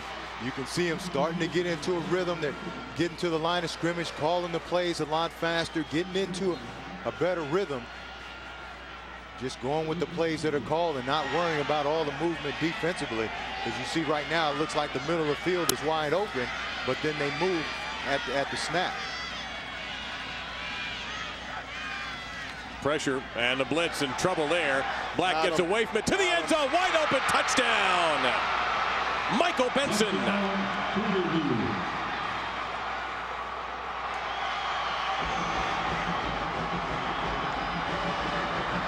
Talked about all the disguises in coverage. Well, the one time they decide to actually keep the middle of the field wide open, K.J. Black recognizes right away the middle of the field is open, makes this guy miss in the pocket right there, unblocked, great athleticism, step up, nobody within 5 yards Ooh, they left the middle of the field. And that's the problem when you play zero coverage. That means man on man, no help anywhere. You have to get to the quarterback. And that time, Preston Nelson missed the opportunity. The PAT is good. That's Benson's first touchdown catch of the season, the 20th touchdown pass for KJ Black, and it's right down the middle of the field. Almost lost the snap, and then he lost Preston Nelson, but he gained 6.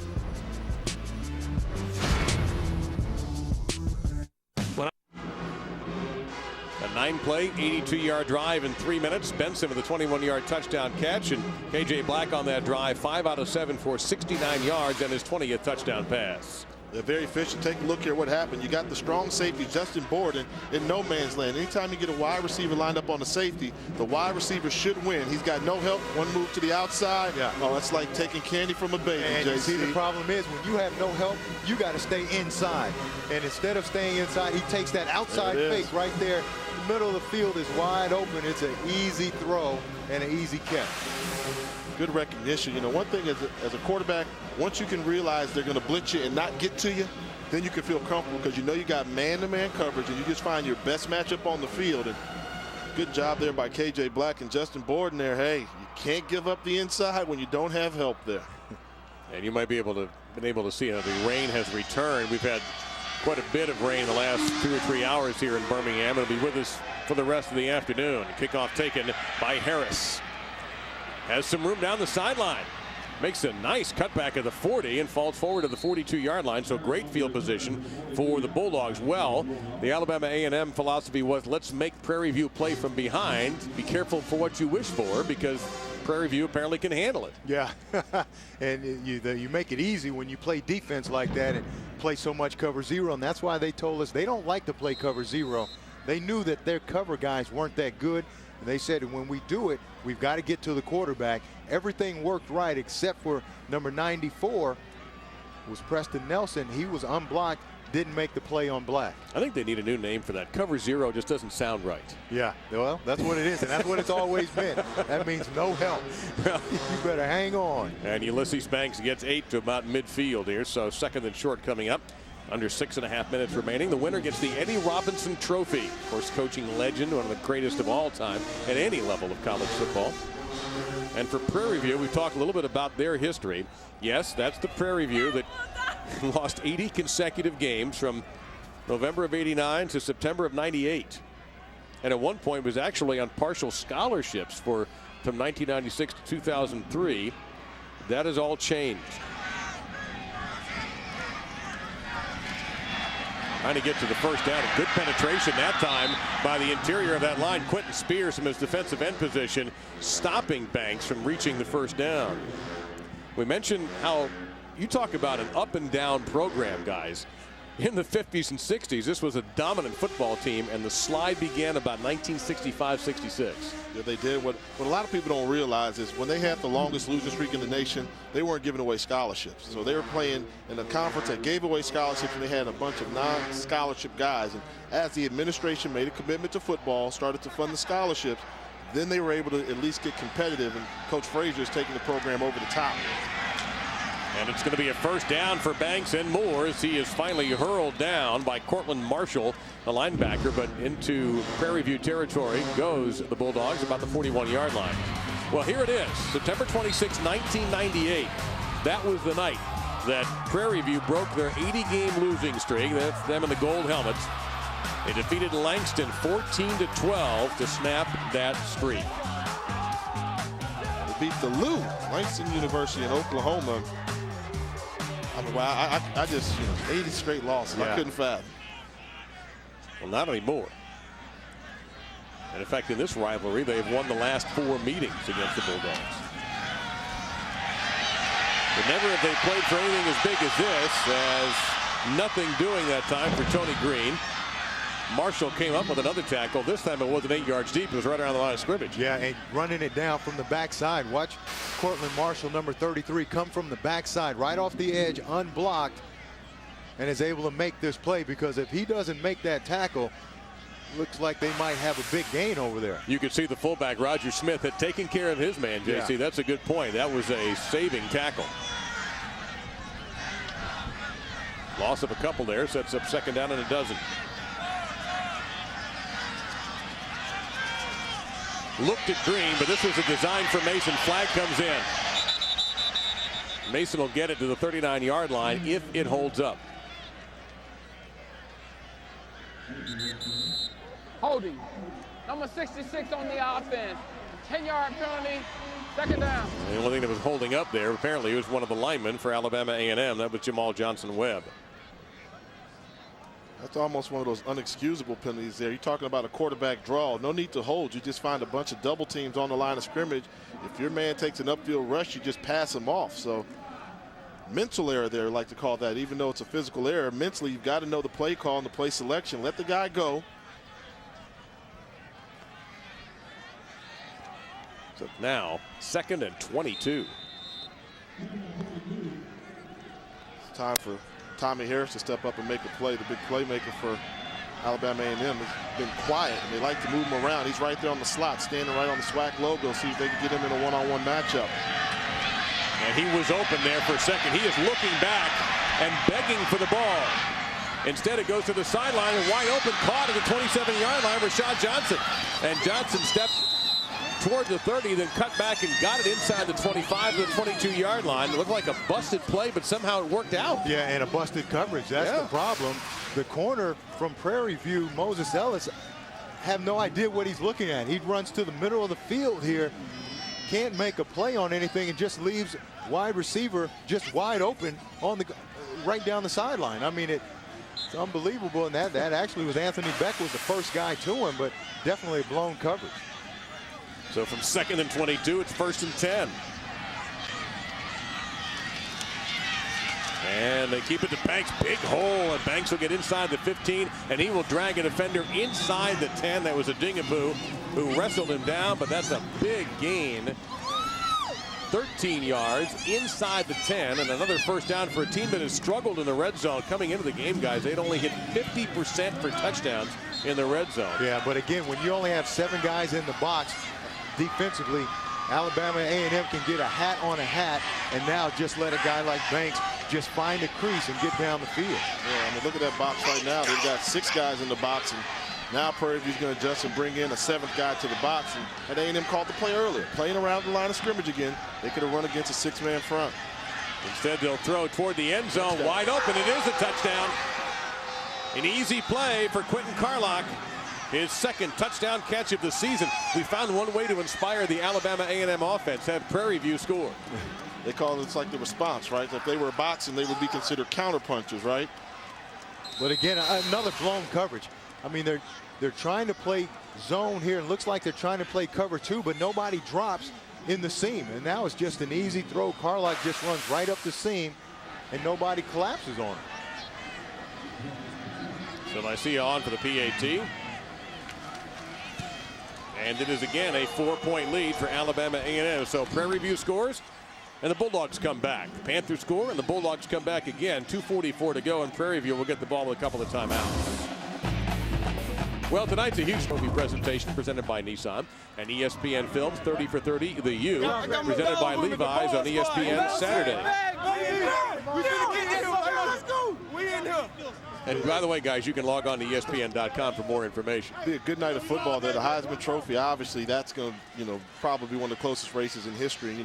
I'm kind of almost swinging my vote a little bit. I didn't realize now they've got these electronic votes now at the Heisman. So before you had to kind of get it in early by mail. Now it's electronically. You push a button, and there were some impressive performances the weekend before the votes were due. And okay, you said all that. So who are you going with? Whoa, you put me on the spot.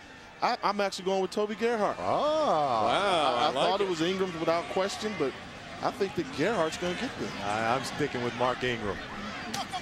The 15-yard line is Joe Fontenot. Buster a hole.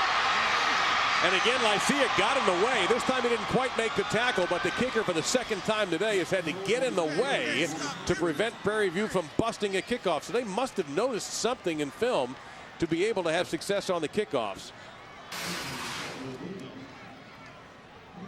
Seems like middle wedge here. Setting it up and getting a body on a body, which is what you want. On special teams and kickoff return, you just run to a color.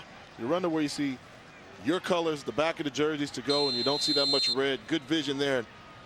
got to turn on the jets, make a cut, get to the outside, look like J.C. Pearson, take that to the Yeezy. Yeah, but the thing that he did well is he just hit it. He did hit it. You know, when guys back there, they get the ball and they start looking for holes, that's when the coverage unit collapses on you. You have to just be aggressive and hit it, and that's exactly what he did.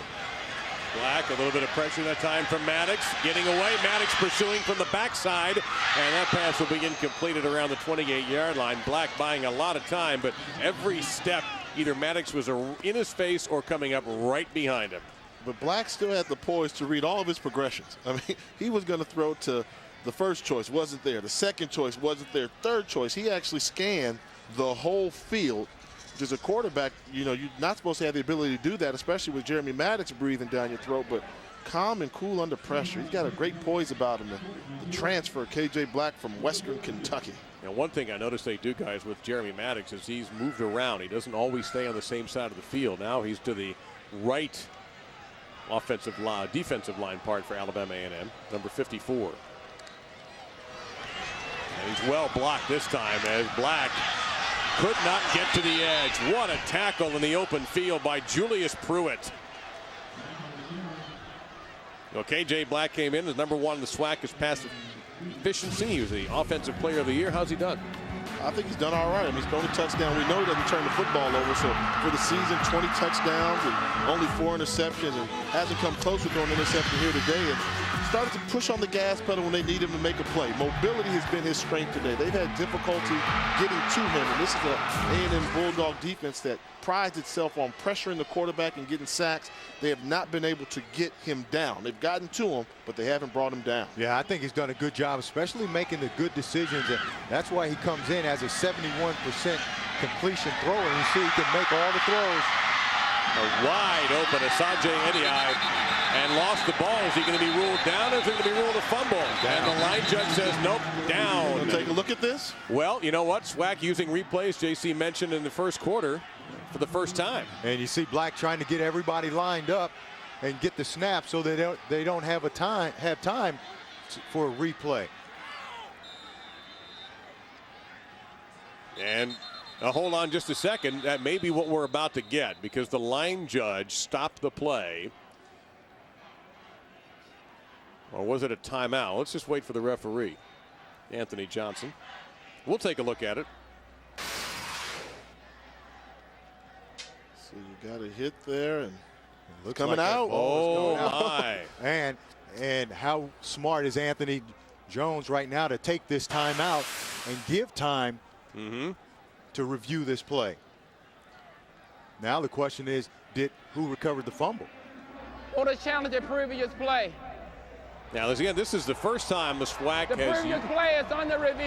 has used replay. This was not done it was tested, I guess, during the regular season, but this is the first test of it right now, and the stakes are huge here. Yeah, and on the FCS level, throughout the regular season, there's no instant replay until you get to the postseason, and only when you get to this part of the season and postseason play. So, good job. I think championships, you want to get all the calls right. And, you know, I think one of the reasons you don't see instant replay on the FCS level is the stadiums aren't equipped for it. You can't get all the camera angles that you need. And you have to have indisputable video evidence to overturn a call. So that looked like a fumble, and as we all saw, it was the Alabama A&M defense that fell on the football very quickly. Looked like Corey Morrison, I believe, 34, fell on the ball. There's the hit by Porch. And it was called down on the field, and you can see there that ball clearly is coming out. So I think they're going to overturn it now. You have to decide who actually recovered the fumble. You have to decide who and where the ball was recovered. You can see Alabama A&M jumps on it immediately. Is that a textbook tackle? I mean, that was for him. He just helmet right on the ball. Didn't have his head down, just had his helmet on the ball. And I don't care how strong you are, if you get that helmet on the ball, 9 times out of 10, it's coming out. Wraps up the legs. Kept his head up. Arms. The ball carrier lost possession of the ball prior to hitting the ground. It's a first down, Alabama A&M from the 23-yard line. Fellas, how'd you guys feel being part of history here in the SWAC conference? First time ever. And they were right, and that's the best part about it all. But the thing is how about Anthony Jones keeping his cool and his poise, understanding that he can challenge because they've never been able to do it before, and does a great job. Coach Jones is one of those guys, as my mom would say, he's got good stock. You know, he played in the National Football League for Joe Gibbs with the Washington Redskins, and then went on this coaching career with Willie Jeffries, legendary coach at Wichita State and South Carolina State University. Then went out there on his own and has had tremendous success building this Alabama A&M program to a perennial power in the SWAC conference. He's had 7 winning seasons out of 8 in his tenure with the Bulldogs and 1 SWAC championship. Got a couple of timeouts if he needs them here. So the game's first turnover. And a stick it on the ground, and nice job there by Ulysses Banks. Both the lead running backs here, Babers and Banks. There's different styles, but the results are similar. Yeah, no question. That's why they're 1 and 2 in the SWAC in rushing, because what we're seeing today, those guys got great body lean, great body control, quickness, lower body strength, can turn short gains into big plays at any time. Banks already with 97 yards.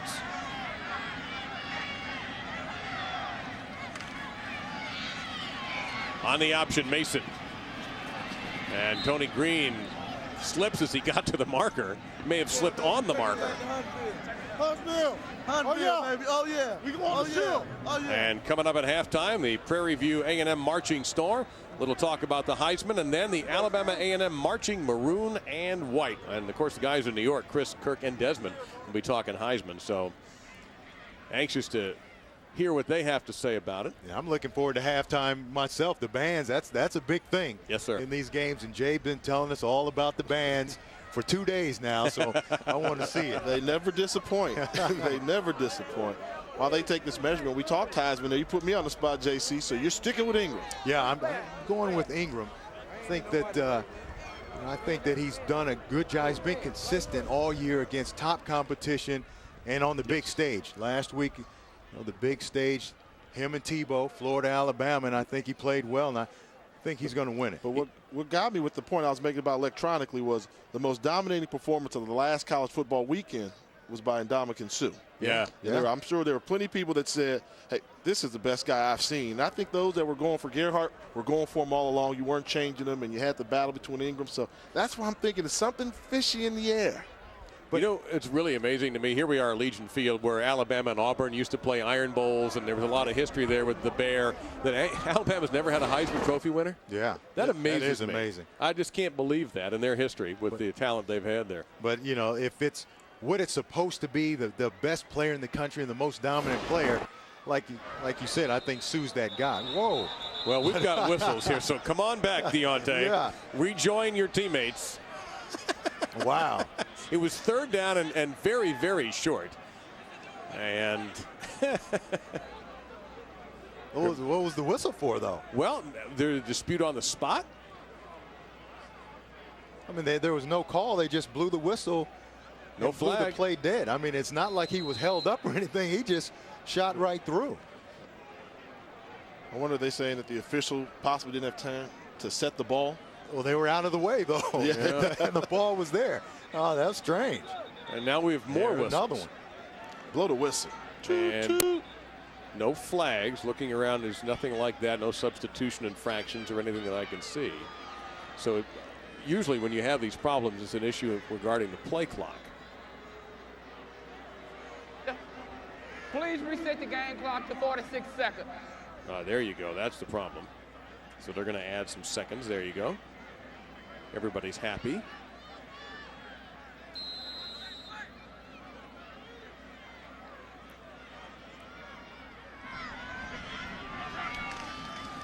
And on 3rd and very short, they'll just take the conservative route, stopping the clock for the moment to getting to the 35-yard line. Gain of a couple that time by Mason. See, and they should have called 2 plays in the huddle. If you know you're going to call quarterback sneak, get the first down, because the clock will stop while they're moving the chains, and then be set, ready to go at the line of scrimmage, where the moment they blow that whistle, the ball should be snapped 2 seconds later. They obviously didn't do that because they're looking to the sideline trying to get a play, and they're letting the seconds tick off. Under 40. 35 seconds left on the snap, and Mason just takes off. Did he get a first down? Yes, he did, so that will stop the clock again. So Mason able to do it with his legs in a designed play. Still has a timeout. And don't forget Alabama A&M used the timeout to get that replay challenge to get the football back in the first place as the marching maroon and white's ready to go. Yeah. Timeout. Alabama A&M. Second charge timeout of the half. Well, we talked about that Heisman Trophy. Here's a little bit of trivia knowledge for you on the FCS level. Okay. All 3 of the major postseason awards are named after members of what conference? That would be Buck Buchanan. Yeah, Walter Payton. The Eddie Robinson Award. So it's SWAC. The SWAC. Yes, sir. Yeah. Tells you about the history and the lineage of this conference here. When you've got Eddie Robinson, the dean of all coaches, and you got a guy like Steve McNair. You see the number 9 there in tribute to Steve McNair. Classy act by the SWAC to honor him throughout the whole league, not just Alcorn State, but every team wearing the number 9 in honor of the legend. He was inducted into the SWAC Hall of Fame. His family on hand for a ceremony yesterday in downtown Birmingham. And Mason been tough with his legs and showed his leg strength that time, and that pass intercepted out of bounds. So all of that excitement is incomplete. Ultimately, 20 seconds remaining, as it was Beck who grabbed it, but he was clearly OB. What do you think the next play call is going to be from Alabama A&M? Another quarterback draw? Yeah.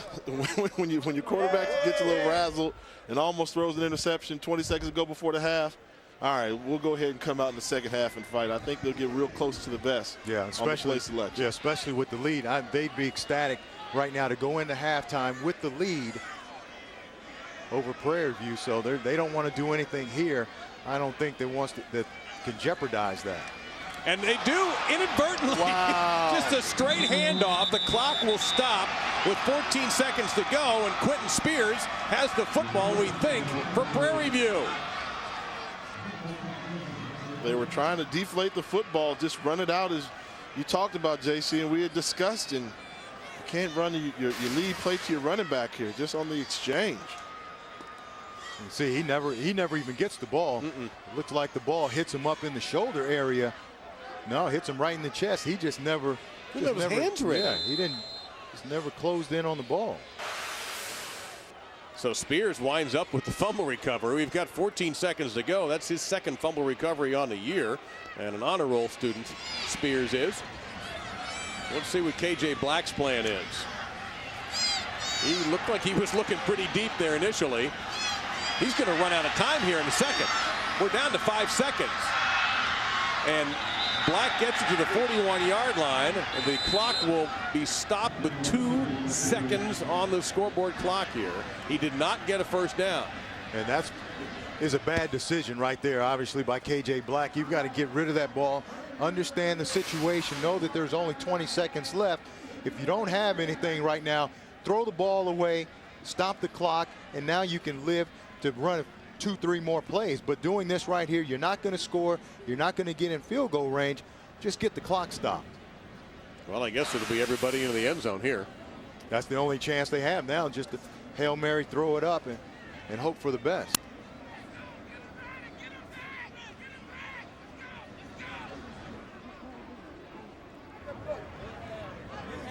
Won't need any more timeouts for Prairie View or Alabama A&M. Henry Frazier not participating. Head coaches tend to stay out of these huddles. Let the coordinators handle this.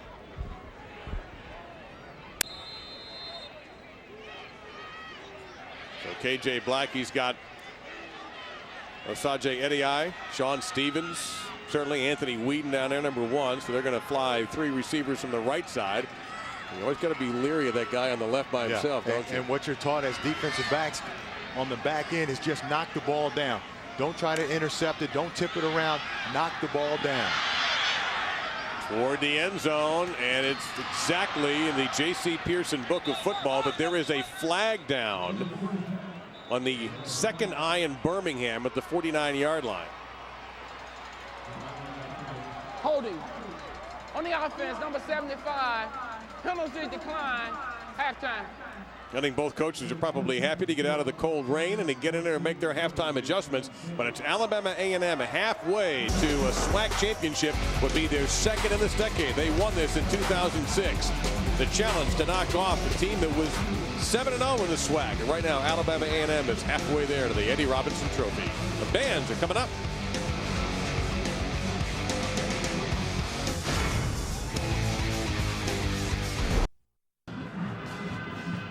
Alabama A&M leads Prairie View A&M for the SWAC Championship in the Eddie Robinson Trophy here in Legion Field in Birmingham, Alabama. And of course, as always with the SWAC, one of the things you certainly think of besides the talented football players are the amazing bands as you look at the marching storm of Prairie View A&M.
And don't miss an exciting Saturday night on ESPN. First at 8 Eastern, one player will receive ESPN.com. Now stay tuned for a preview of years of culture and tradition have passed through the hands of those before us. It is now our duty to honor the heritage given to us and uphold it for those next in line. We on top, never underrated. We on top, never underrated. We will take the field, and we will be tomorrow's legends. We are the Southwestern Athletic Conference. At halftime here, it's Alabama A&M 14-10 over Prairie View A&M. The winner gets the Eddie Robinson Trophy and the SWAC Championship. Well, I hope you enjoyed, appropriately titled, The Marching Storm of Prairie View A&M. Now, it's time for the Marching Maroon and White of Alabama A&M. Watch closely the Death March as it unfolds before your very eyes.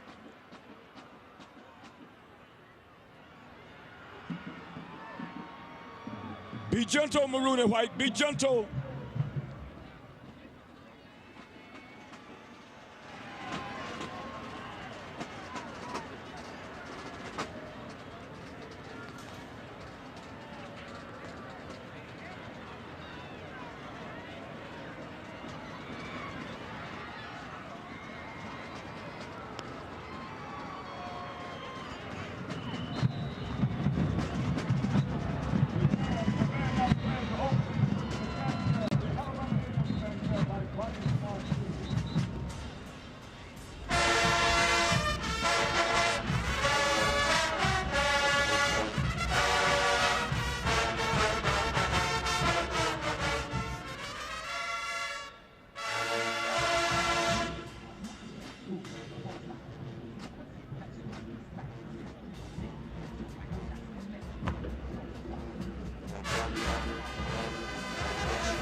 This week on ESPN's Monday Night. 990-8708. That's 1-800-990. As expected, the bands were magnificent. It's time to get back to the business of football and finding out who's going to win the SWAC Championship and take home the Eddie Robinson Trophy. At halftime here at Legion Field, we've kick Jay Walker out of the booth. Actually, he's down on the field, going to take care of business for us down there. He's J.C. Pearson. I'm Dave Lamont. First half started out, I thought we were going to have a really high-scoring game. It settled into more of a defensive struggle. I'm sure the weather played something into that as well. But what do you take out of that first half? Well, I don't think either team really got into a rhythm offensively. Alabama A&M ran the ball well. Prairie View threw the ball well. Both defenses started to bend a little bit, had some blown assignments, as we're going to hear Coach Frazier talk about. But I think coming out of the locker room, they've got to establish an identity, and the first team that can do that, I think, is going to win this game. Let's establish the numbers from the first half. A pretty even, as you would expect a 14-10 game to be. The turnovers all happened very, very late, and penalties certainly been a factor. Alabama A&M lost a touchdown on a penalty and also lost a fumble recovery by their defense on a penalty. And that's been the biggest thing for them. They just have to play smart, good, sound football. And like you said, the penalties really hurt them in that first half. Alabama A&M fell behind 3-0, but countered with that touchdown run by Banks. And then Prairie View, down 7-3, got a great play from K.J. Black here, J.C. Yeah, just the middle of the field was wide open by Alabama A&M, and Black was able to avoid the pressure, step up, and throw that ball for a touchdown to the middle of the field. However, Deontay Mason, the blown coverage, you talked about one of those things there that's driving everybody crazy. Quentin Carlock, at least driving the Prairie View folks crazy, and probably driving Henry Frazier crazy. He caught up with R.J. Walker moments ago. All right, guys, you can tell it's chilly out here on the field, but I'm going to brave the elements. Right now, I've got Prairie View A&M head football coach Henry Frazier. Coach Frazier, what'd you tell your team at halftime? Well, basically, we can't blow coverages in the secondary, and we got to protect the ball security. It's a wet field, and we got to cut down on the penalties. I think if we do those three things, then we got a great chance to win the ball game.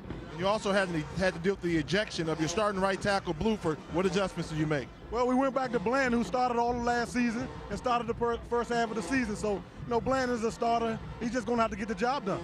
All right, good luck to you in the second half, Coach. Thank you. Guys, back to you. All right, Jay, thank you very much, and enjoy the weather down there, by the way, which has been cold and rainy. It was about 40 degrees at kickoff, and Jay will be keeping things real for us down on the field. We mentioned the ejection of Jermaine Bluford. What had happened is in the first quarter, he was ejected for a chop block after a play right in front of the umpire who flagged him for it, and the referee kicked him out of the game. So, unfortunately, Jermaine Bluford's college career ended on that penalty. And if there's ever a game where you're going to need your best tackles when you have to deal with Jeremy Maddox, #1 in the FCS in sacks, it's been today. Yeah, and they've really tried to work on the backup Blanton also with Maddox, so that'll be a matchup to watch in the second half. So here's Ulysses Banks taking the kickoff return, and it is well covered by Prairie View A&M. Banks will only get it to the 20-yard line, so Deontay Mason, the freshman quarterback from the Nashville area, took over the starting job from Kevin Atkins. Mason started the last 4 games, won 3 of them, and the only loss on his record was to Prairie View A&M in a game that the Panthers won 33-27, held a 33-7 lead, and nearly lost that game. But that's one of the reasons they are here as the SWAC Eastern champions, or Western champions rather, because they prevailed.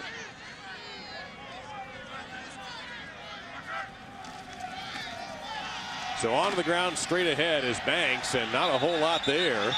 Elton Holmes getting an opportunity to play in the middle linebacker position, kept that to about a 2-yard gain. And that was a big play by Holmes, and you can tell right off the bat that they went in Prairie View talking about having to stop the run of Alabama A&M, and that time that front 7 was attacking. As soon as the ball was snapped coming downhill, and made a good play against the run. Banks had 98 yards in the first half, so he's right at 100. He clears out. And we've seen quite a few of these quarterback draws, and they've been very effective for Deontay Mason. Not quite so much for Black for Prairie View A&M, but Mason has done a great job with his ability to spot where the holes are. And what happens when you empty the backfield, you also spread out the defense, and now you run that quarterback draw. It's really just an inside zone run play where he can find a hole, pick and choose, and then get down the field, because now the middle of the field is wide open because you just spread everybody out. Mason's 71 yards on the ground. So Alabama A&M, if you saw those halftime numbers, doing more damage on the ground than in the air. And the opposite is true for the Panthers. And now you can throw the ball quickly here if you're out of empty sets. Little middle screen, and that was read very well by the Prairie View defense. Maybe a couple of yards there, and that's going to be about it. Big hit applied there by Dalvin Nettles, number 92. Yeah, a good job of recognizing the screen. And one way as a defensive lineman that you can recognize, there's two ways. If the lineman just lets you go up the field, you know something's up, so you can think screen. And then if the quarterback just continues to drop, then that tells you he's trying to bait you to come up the field. That time Nettles doesn't bite either one of those tricks and makes the play.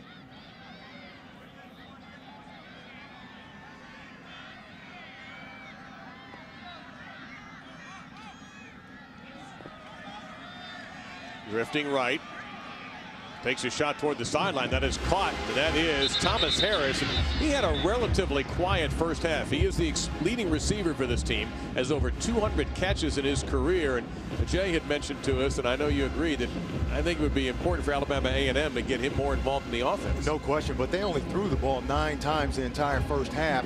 But when they do throw, they've got to look to him because he's a big play guy. They wanted to really run the ball and control the clock in the first half.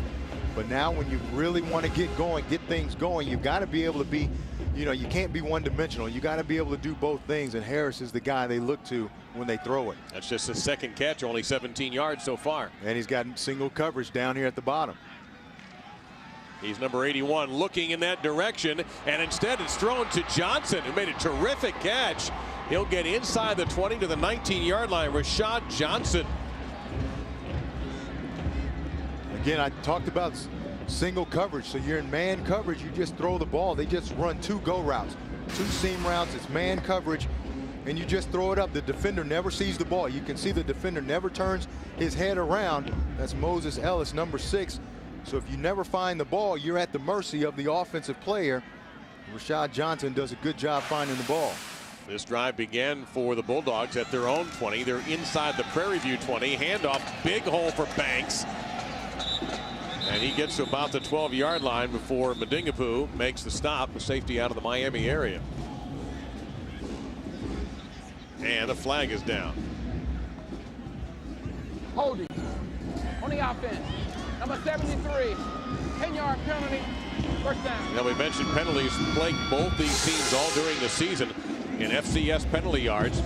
Alabama A&M ranked 100th and Prairie View ranked 118th. And that is 10 penalties on Alabama A&M for 70 yards. Remember, they had that big one in the first half that wiped the touchdown away. Took that off the board, and here they have great field position. They get another big penalty that pushes them back.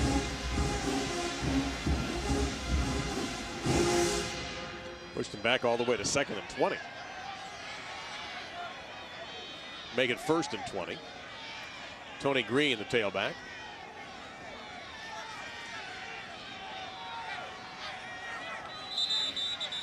And there seemed to be confusion on, I think, on both sides of the ball. The timeout is taken by Alabama A&M. But even the defense looked a little bit uncertain. I thought I caught some of the defenders looking over to the sideline like, what are we supposed to do here, Coach?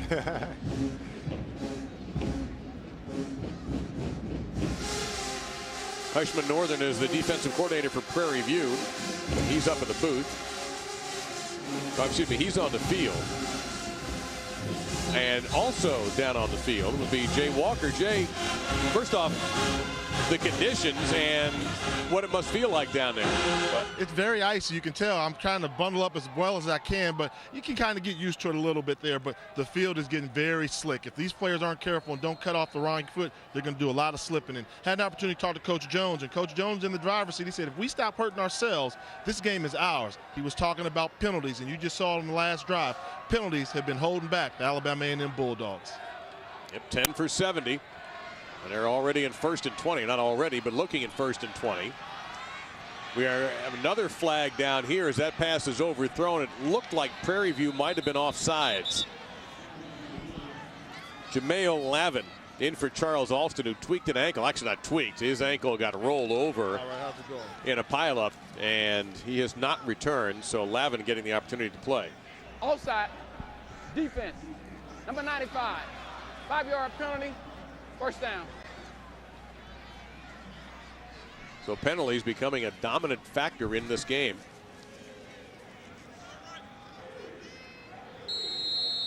That is 5 on the Panthers for 40 yards. So 15 already. Henry Frazier trying to bring a postseason title back to Prairie View. It's been a long time. Crossing the 20-yard line, Ulysses Banks. And you can see Quentin Spears, who has 1 fumble recovery already, number 90 for Prairie View, doing everything he could to try to wrestle the football away from Ulysses Banks. I mentioned a long time for Prairie View. They played in the 1963 NAIA championship game. That was the last time they were in a postseason game, JC. They lost, by the way, to St. John's in Minnesota, 33-27. It's been a long time, and you know, a remarkable story of how far this program has come to right now being in this SWAC championship game, and testament to Henry Frazier and his entire coaching staff. And he's kept that staff stable too. And that's been the biggest thing. Yeah.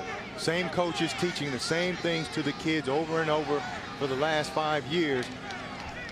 Starting to pay off big time for him. On 2nd and 6 toward the end zone, looking for Johnson in traffic, knocked away.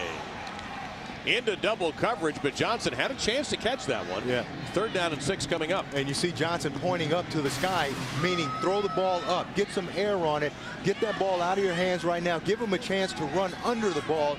You can see the ball's a little bit late, allows the defender to close. You can see Beck is closing, as well as on the outside. And DeCorian McGee came in there 42 at the last minute also. So big 3rd down here for a team that converts on average about 38% of them.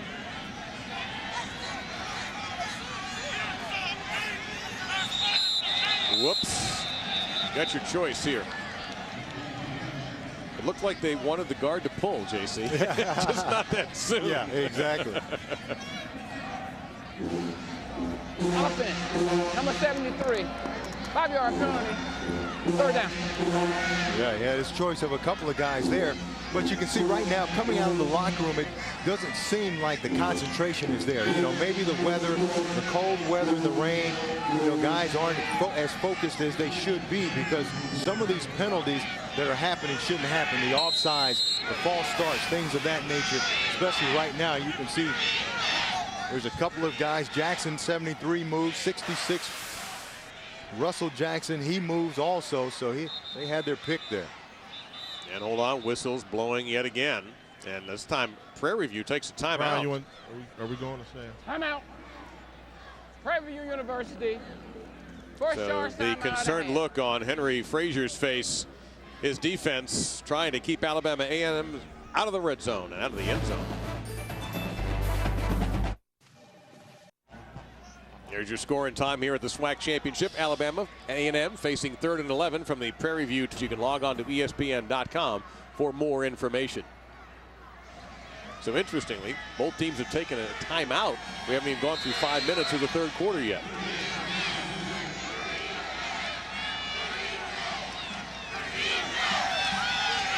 Little room to run. Flag is down yet again. And a 1st down run may get wiped out. We're going to get another holding call. Yeah, and there was no reason to. Holding. Offense, number 47. 10-yard penalty. 3rd down. That's Roger Smith, the fullback. Watch him, right side of your screen, just pulls the guy down right there. You can see that's an easy call, and there's really no reason to do that because the ball is already outside of you. Yeah. So just make your block. Use your body position, and that'll make the block for you. There's no reason to have to pull a guy down there. That, again, is another mental error that leads to a penalty by Alabama A&M. It takes them out of the red zone, backs them up to the 30. They're 3rd down and 21. We've got unofficially 85 yards in penalties already against the Bulldogs.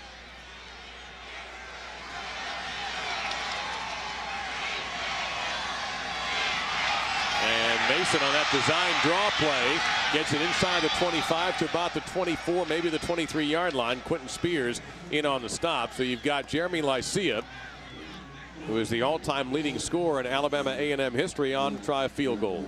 And that's a good play by Mason, fighting off the defender, unblocked defender. You see just the stunt right there, and he's able just to avoid it, get positive yards, and now get them back into field goal range, because prior to that play, they probably would not be kicking the ball. I see it, 10 out of 17 on the year. This from 41.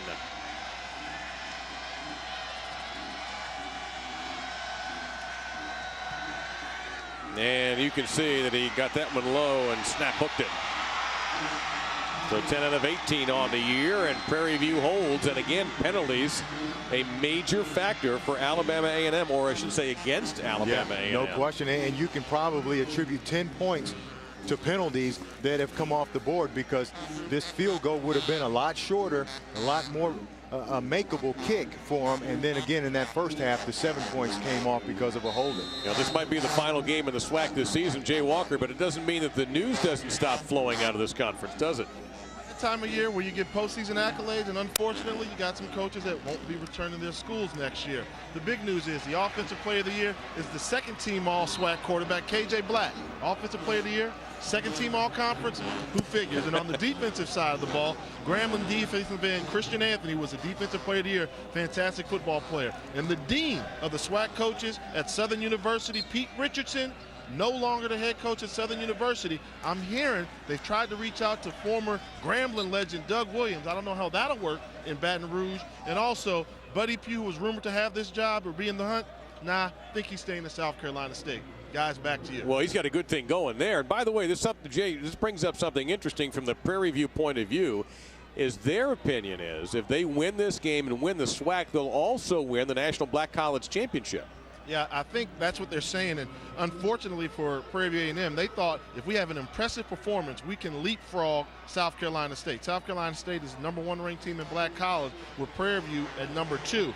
I don't think you can call this an impressive performance unless they pull away late, and they haven't had the ability to do that. They're struggling right now just to win a conference championship title. You can't go for the national championship until you win your own conference. So South Carolina State and those boys in Orangeburg, I think they're feeling pretty comfortable about themselves and their chances of being Black College national champions. What do you all think? JC, South Carolina State's a good football team.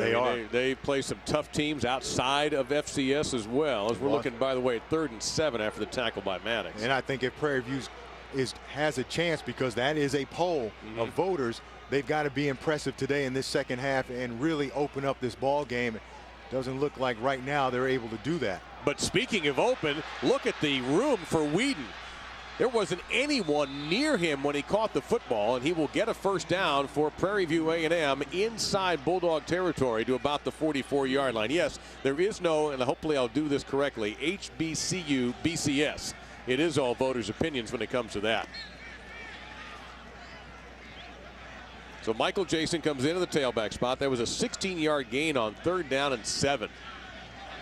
Bransky Towns, who played at Alabama A&M, actually had 29 interceptions as the defensive coordinator, can't be happy. Quarterback draw. Black, good footwork. It looked like the field tackled him at the 40-yard line. Yeah, he just got down. A good job. Play was kind of broken. It was going to be a design quarterback lead draw, but they kind of ran into each other, so he just tried to find a hole and turn something negative into a positive. You can see just the designed lead draw, quarterback lead, but the running back, Michael Jason, thought he was going to get the ball. So some confusion offensively, but they still get positive yards out of it. They picked up 5, so 2nd and 5.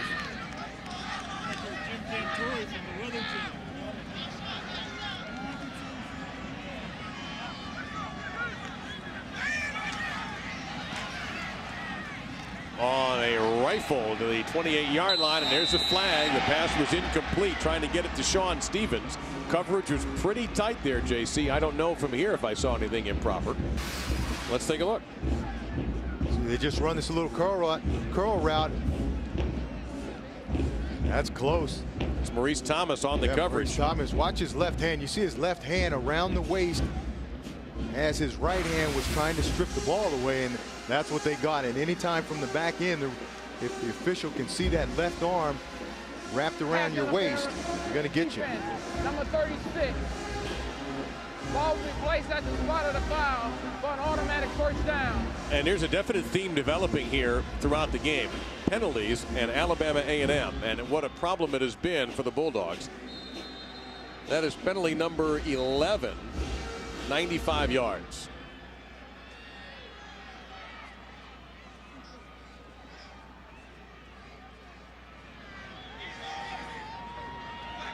That's Harris in the backfield now.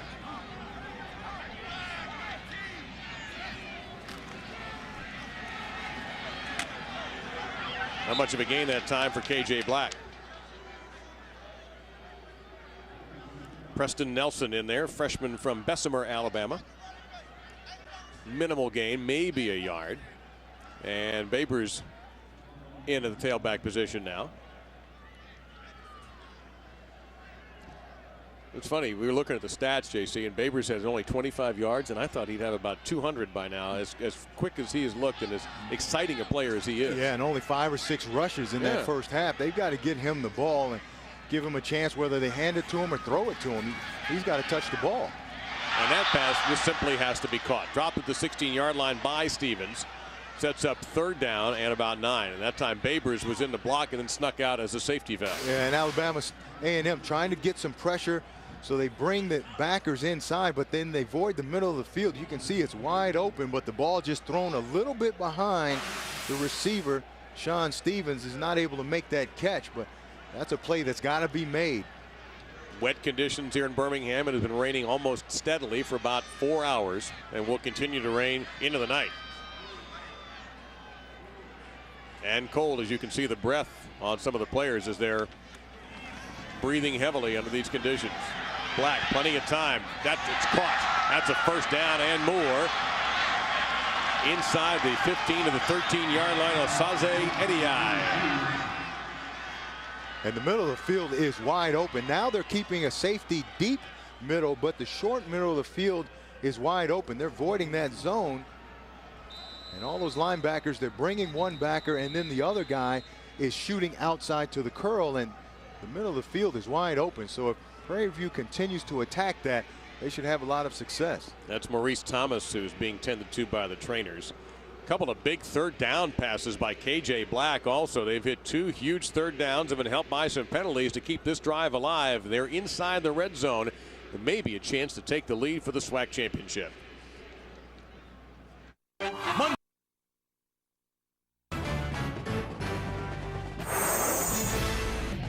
ESPN's College Football, brought to you by Miller Lite. There's light beer, and then there's triple hops brewed Miller Lite.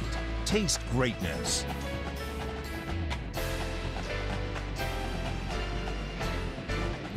Paul Simon wanted to go to Graceland. I would like to go to Dreamland. They've been serving folks since 1958. In Tuscaloosa was the original. John Big Daddy Bishop was the proprietor. And now the ribs and sauce can be found in 8 locations around Alabama, including, of course, here in Birmingham, where we are another legendary location at Legion Field. And we're playing for the SWAC Championship. Alabama A&M in the maroon and white. Prairie View in the gray with a little purple and gold. And right now it's Prairie View on the march, but they're trailing. To the end zone. And there go more flags. Osaze Ediai was the intended receiver, and Chris Fausch, who just came in from Maurice Thomas, who was injured, was on the coverage, and they'll be hit with a penalty. And again, that zero coverage where you have no help anywhere, and Fausch gets beat on the slant and has to interfere. It's a good call. And folks, that's a defensive back who just said that. Yeah, when it's that obvious, yeah. But the problem is when you're playing zero coverage, you've got to stay inside. Pass interference, defense, number 26. The ball will be placed at the 1-yard line for the 1st down. Well, they called out Rico Porch's number. Yeah. We thought that was Fausch, 24. Yeah, I think it was Fausch, 24, but you've got to stay inside, and you can see right there, he lets the receiver get inside of him. And now he's got, the contact happened before there, and it was a good call, but where he got in trouble was he let the receiver jump inside of him. They go to the ground trying to get into the end zone and did not make it. And now the ball comes out. The officials are coming in saying, no. He was down to the 1-yard line. Brian Christian plugged the play up for Donald Babers. So pretty much no gain, 2nd and goal from the 1. And this is one of these moments in a championship game, JC, now, will you get a big stand here? Or does Prairie View do what most people think they're going to do and punch it in from a yard out? Yeah, that's what championship football is. You got to dig down right now. If you're an offensive mindset, you got to come off the football and get a yard. And if you're on the defense, you got to say, we've got to reestablish the line of scrimmage, and we've got to make a play, keep them out of the end zone. Again, just zero coverage, man to man. And a timeout being called for by Prairie View. And they have 1 timeout remaining. We have an entire fourth quarter. On the offense. And 4:27. This is the 2nd charge timeout I have. This is a 30-second timeout. Remaining in the 3rd quarter. One thing I noticed, JC, I don't know whether they think about it, maybe running just Black, trying to get him to the far post or the far pylon, because he's on the right hash. He certainly has the speed to get there. Yeah, roll him out to the wide side of the field and give him a 2-way go. You know, you run a corner route out there, make the defenders have to stay deep and cover the receivers, and that gives your quarterback room to run. Well, Jay Walker's been on that field enjoying the mid-December Birmingham weather. What do you got for us, Jay? Hey, you come down here on field level, you never know what you're going to discover. Look what I stumbled across. This is the championship belt on the Prairie View A&M sideline. You talk about claiming your destiny or what you want. They had this belt made in January. SWAC 2009 champions. You think they claimed it?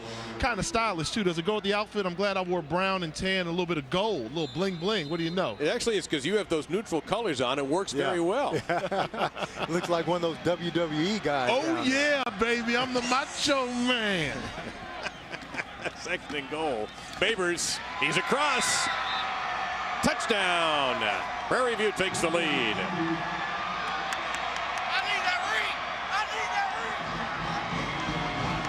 You can hear it right there. That's what it's about. They need that ring, and they want that ring. That's what you have to do when you get down in the red zone. You got to be physical. Can't be fancy. Come off the ball. Try to push the defenders back. They did a good job, got in the end zone. And now every kick, every little thing becomes important when you're playing for a championship, even something as routine as a PAT, which is handled well. So 17-14 for the Panthers.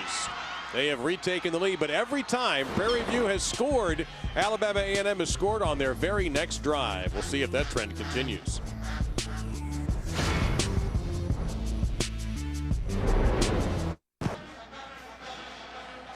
And there you see the championship strap that Jay Walker discovered on the Prairie View bench being celebrated over, but Calvin Harris is the man in charge of that.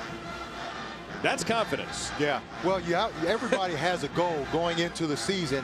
That obviously was their goal.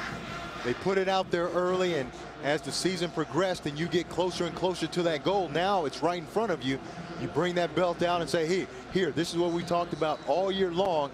Now it's right in front of us. Let's go take it. And Prairie View had a heartbreaking loss last year to Grambling that kept them from getting to this championship game a year ago. It was the only loss they had in the conference. Grambling goes on to win the SWAC in 2008. So that memory lingered for Prairie View. Short kick taken at the 25-yard line by one of the up men.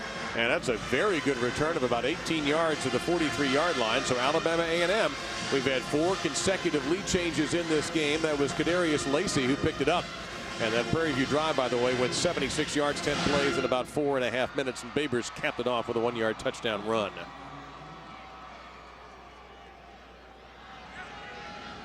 So Alabama A&M, at times they've been their own worst enemy with penalties on both sides of the ball.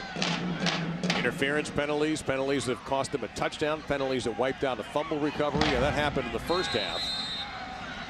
And penalties that really ruined their last drive that led to a missed field goal. They were inside the 10-yard line at one point on that last drive and were driven back by their own mistakes.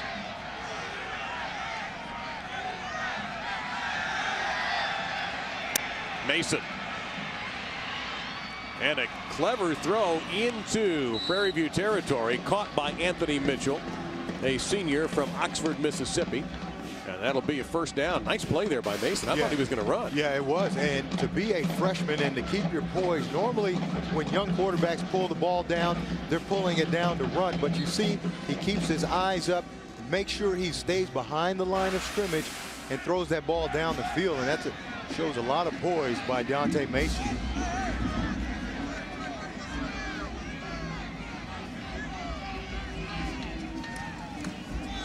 And this time he makes the safe play, the handoff to Ulysses Banks, who just runs into a pile of jerseys from both sides.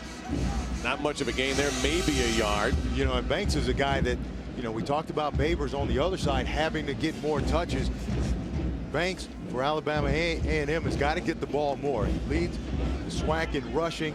They can throw it to him. He's caught the ball out of the backfield. They've got to get him involved because he's a big play guy. Then that'll open up things on the outside for Thomas Harris, the wide receiver. 17 carries, 110 yards, but not very many yards in the second half. 12, as a matter of fact, that's it. That's Bing, the tight end, and he cannot hang on. Don't forget, we're in wet conditions. We've had a lot of rain in central Alabama, almost the entire state of Alabama covered in rain. That sets up third down and a long 9 for Alabama A&M. And when it's cold and it's wet, it's been raining virtually the entire third quarter. It makes it tougher to throw the ball, makes it tougher to catch the ball.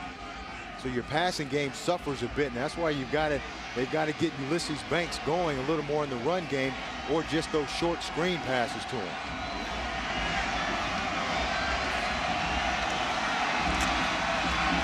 Mason, there's your screen pass. It's caught by Tony Green. Green will get to the 41-yard line. That's not a first down, but across the way, there is a flag down.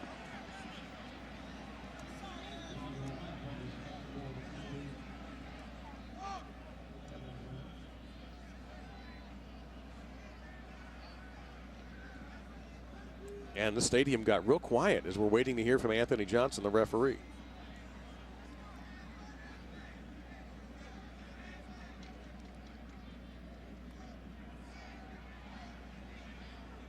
He's spending a lot of time talking to the Prairie View sideline.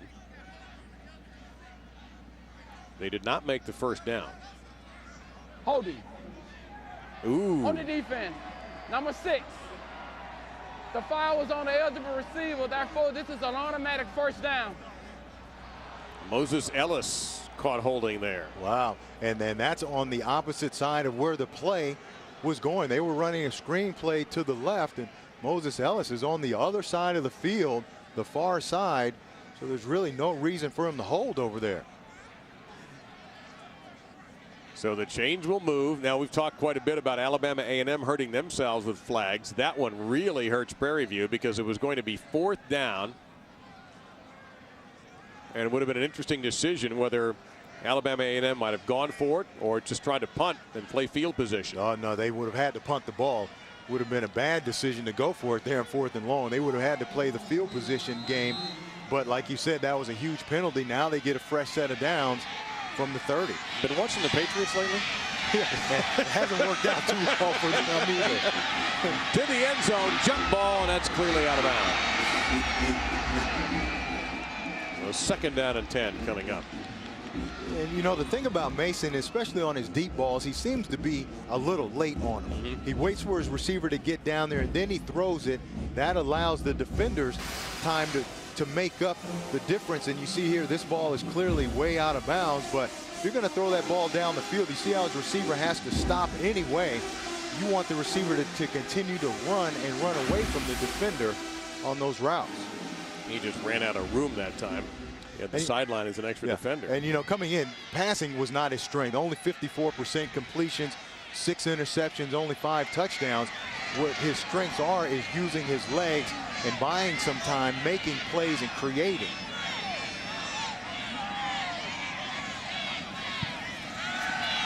Looking left, going to the end zone. Good coverage that time by Lester Butler, the cornerback, as they tried to get it into Anthony Mitchell. That was simply one-on-one football, and the defensive back came away with a knockdown. Yeah, but again, Anthony Mitchell had to stop and come back. And watch Anthony Mitchell, the receiver, has to stop and try to make a play on the ball. You want that ball to be thrown way out in front so that he can continue to run under the ball. And then that doesn't allow the defender, in this case Moses Ellis, a chance to make that play. So here's 3rd down and 10.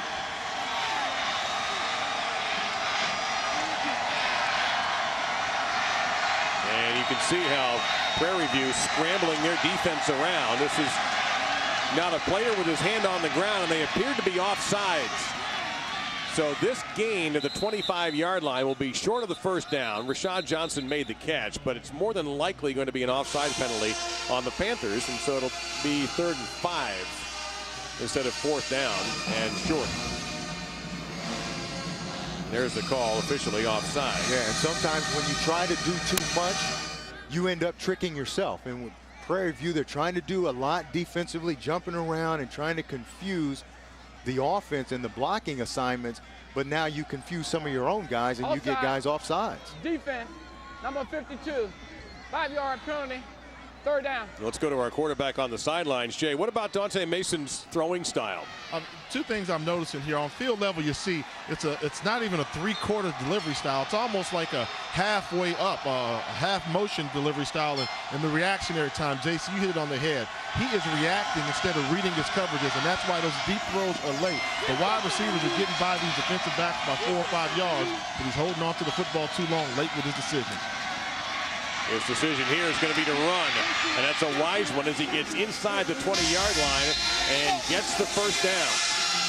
And that's where Deontay Mason, frankly, has been at his best when he's been running with the football. Yeah, that's what he does best, is use his legs and be kind of that dual threat guy and not just have to rely on him throwing the ball.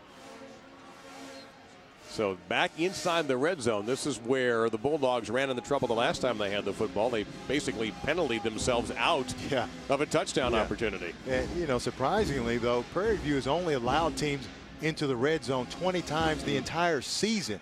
So they've been tough, and then once they get there, they've only allowed 11 touchdowns. So field really shrinks, and defensively they tighten up down here. And you see a good example here as Mason's going to have to run for it. I don't think he planned on it, but he does a great job to get to about the 10, maybe even the 9-yard line.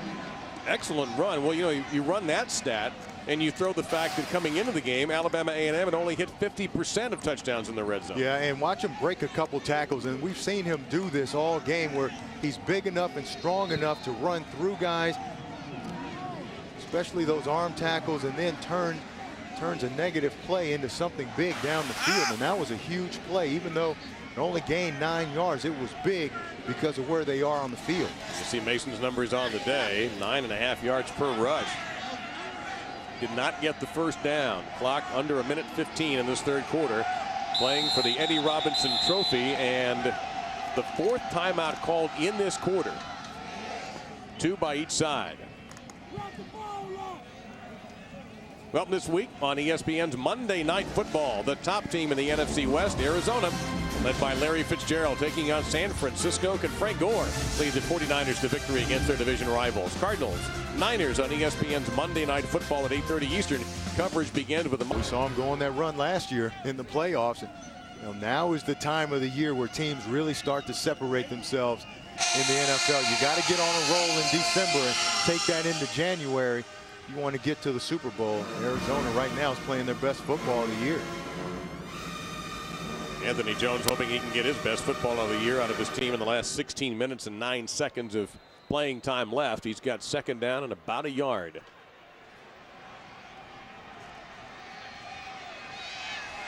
Haven't seen this formation yet today. That's a hand to Banks inside the 5, and he's gang tackled at about the 3, maybe even the 2-yard line. There's just good old-fashioned football. Old-fashioned lead play inside, fire off the ball up front, get a hat on a hat, let Ulysses Banks pick a seam, pick a crease, and at 5'11", 200 pounds, he runs tougher than his size. You see that forward lean, he just gets positive yards there.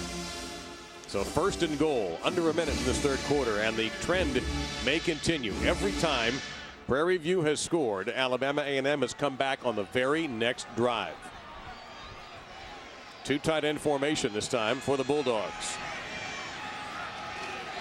More power football, a little power defense. Virtually no gain. So 2nd and goal coming up. Banks was wrapped up almost immediately. And the thing about bunching up, and you've mentioned the formation, how everybody was tight, the 2 tights formation in the wing. When the offense bunches up, the defense bunches up as well, so it makes it tougher to run inside because there's a lot of bodies. You know, I've always believed that if you spread teams out, even if you want to run the ball, well, now you have natural seams, natural creases because there aren't as many bodies in the box per se. So we will play one quarter to decide the Eddie Robinson Trophy and the SWAC Championship, and Alabama A&M will be in the advantageous position of being 3rd down and goal from the 2-yard line. When we return, championship strap. Prairie View came prepared from Texas. Alabama A&M has the football and a chance to go ahead when we return.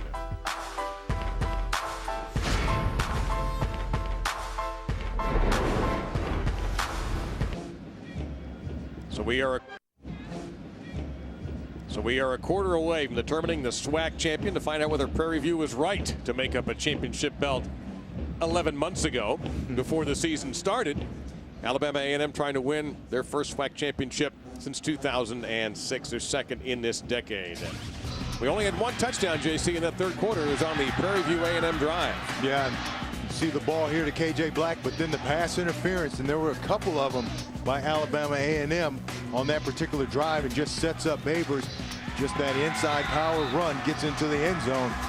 They take the lead, so they have the ability to come back and put a drive together, even if Alabama A&M gets on the board here.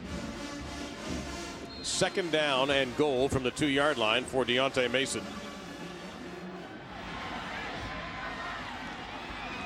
Out of that 2 tight end formation, no chance, a loss of a yard even. Coming over the top was Jarvis Wilson with a huge hit.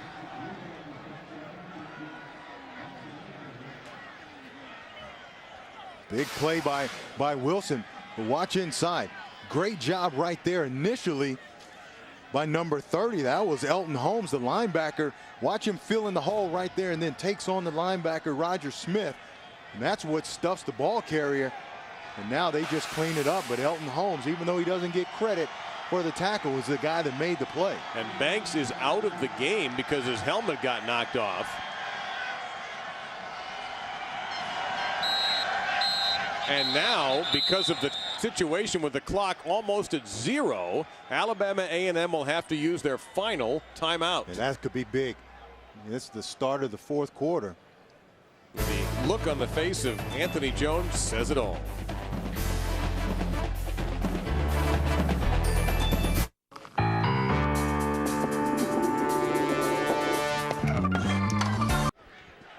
So Alabama A&M used their final timeout as the play clock was down to about a half a second, and able to save the 5-yard penalty. 3rd down and goal from the 3. And JC, look who came back. Look who couldn't take it. Couldn't take it. Jay Walk is back in the building. California guy, not used to the elements out there, had to come back. Here we go, 3rd and goal. Mason hit once. Tried to dive for the end zone, get the football over the goal line. He did not. The officials do not give him the touchdown. Elton Holmes, who's already made one play on this drive defensively, makes another one. And here's where coaches earn the paychecks. Hey, this is where championships are won. If you want to win the championship, if you can't get a yard in this situation, some people might say, well, maybe you don't deserve to be the SWAC champion. But you see, Mason looks like he is going to be able to get in right here, but a great job by Holmes right there, and just hang on. Wrap up and hang on. You see they keep him just short. He's hurt and having a problem either with his hand or maybe an ankle. They have 6 seconds to get the play off. They're out of timeouts, and the officials have stopped the clock. I think they may want to review where his knee was down.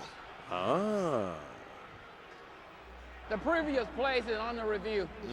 All right, and this is the first time in SWAC history replay has been used. It was used once and correctly. We all agreed in the first half. And boy, look, Coach Frazier is beside himself because he had a great situation. They had no quarterback under center and 6 seconds to get off a snap. To whom? And that's what he's so animated about. But I mean, he may like this review because when you take a look at the knee's down right now. That ball's clearly about a yard away instead of the maybe 12 inches they've got it marked away now. So this is going to be very interesting where they spot that ball.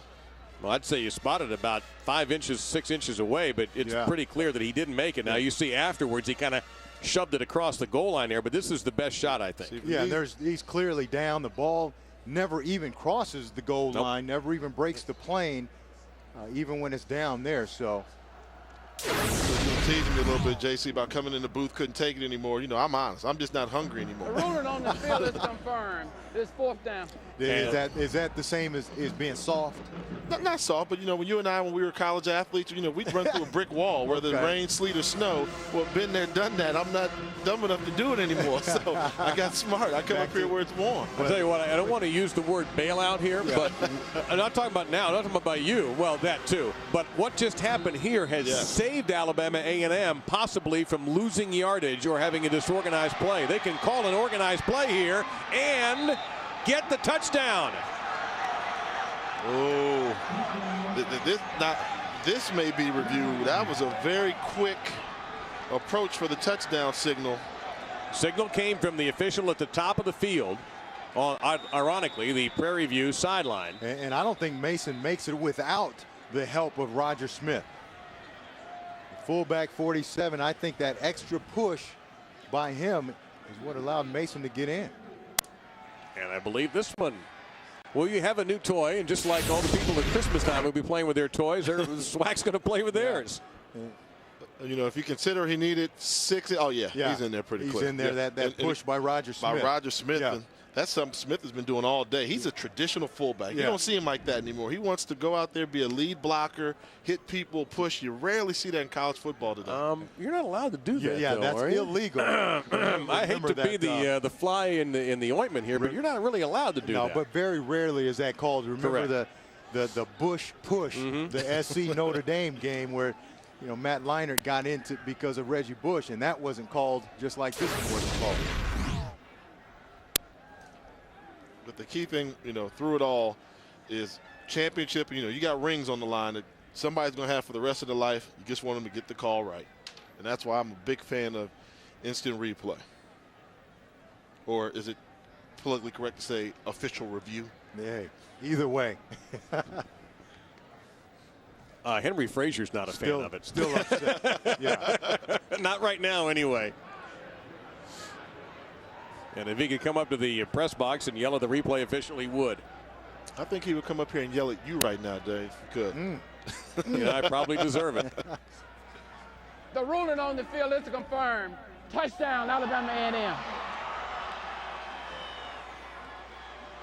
All right, now Frazier's going to try to turn that into a positive, and even though the scoreboard is against him, it's interesting. He faced his players and was trying to pump them up, and then turned back to the field and let the referee have one more blast. Yeah, but that's what a coach is. Yeah. And that's exactly what you're supposed to do. Pump up your guys, and you get on the ref, and don't let them worry about it. That's a big extra point. Alabama A&M, they've done it every single time. Every time Prairie View has scored, Alabama A&M has come back. We got a long way to go before we find out who's taking home the Eddie Robinson Trophy. EA Sport. It's not over in Henry Frazier's mind with the referee, Anthony Johnson, still upset about that replay review that really bailed Alabama A&M out of an awful position. We figured out that quarterback Deontay Mason didn't have his shoe. He'd gone back to the sidelines. The play clock is running down. It's 4th down, and they had the clock stopped with about 5 seconds on the play clock. Alabama A&M was nowhere near ready to snap the football. Quarterback wasn't even in position, and the replay review would turn out to be proving the call correct on the field, stopped the clock and allowed Alabama A&M to get organized and get a 4th down touchdown in on a 13-play, 57-yard drive, and they're back in front. And what he was upset about is how long it took for the replay official to call down. If you're going to replay it, do it right away. Don't wait till there's 5 seconds, 4 seconds left on the play clock. Yeah, those were some unusual circumstances, to say the least, although the call was proven correct on the field. 35-yard line as Michael Jason returns the kick. But a championship game can't be boring. And this has been anything but that. It's been at times erratic, a lot of penalties, some mistakes, of course, from both teams. At the same time, we've seen some good football and the kind of intensity and closeness you hope for when you get to your final game of the season. I think this proves something that we've always known in sports, that how difficult it is to beat a team twice during the regular season. I mean, you can blow a team out one week, play them at the end of the year. They're a completely different ball squad, and they will give you everything that you can handle. That's Jay Walker. I'm Dave Lamont, joined by J.C. Pearson and by two flags. But even in that loss. Before the snap, false start, offense, number 66, 5-yard penalty, first down. But even in that loss, when you talk to the coaches, even the Prairie View coaches, Henry Frazier, he said at the end of the game, you could see the confidence that Alabama A&M had in feeling like with the second half they played that they should have won that game. And you take that now into this game, and they came in full of confidence and they're playing well. Babers, and he gets hit after about a 2-yard gain. He ran right into Afu Okusun. Didn't get much. Second and long coming up. And the follow-up on that, JC, is the fact that, you're supposed to have home field advantage, and this game was being played at Prairie View A&M. And during the fourth quarter or third quarter, the stadium announcer made an announcement that Arkansas Pine Bluff had lost, and Prairie View A&M clinched the Western Division of the SWAC. And the players got excited, started celebrating. He was like, hey, we've got a game. Right. So he used that one to say, it was a young team. They're not used to having this type of success, and maybe they can learn from it.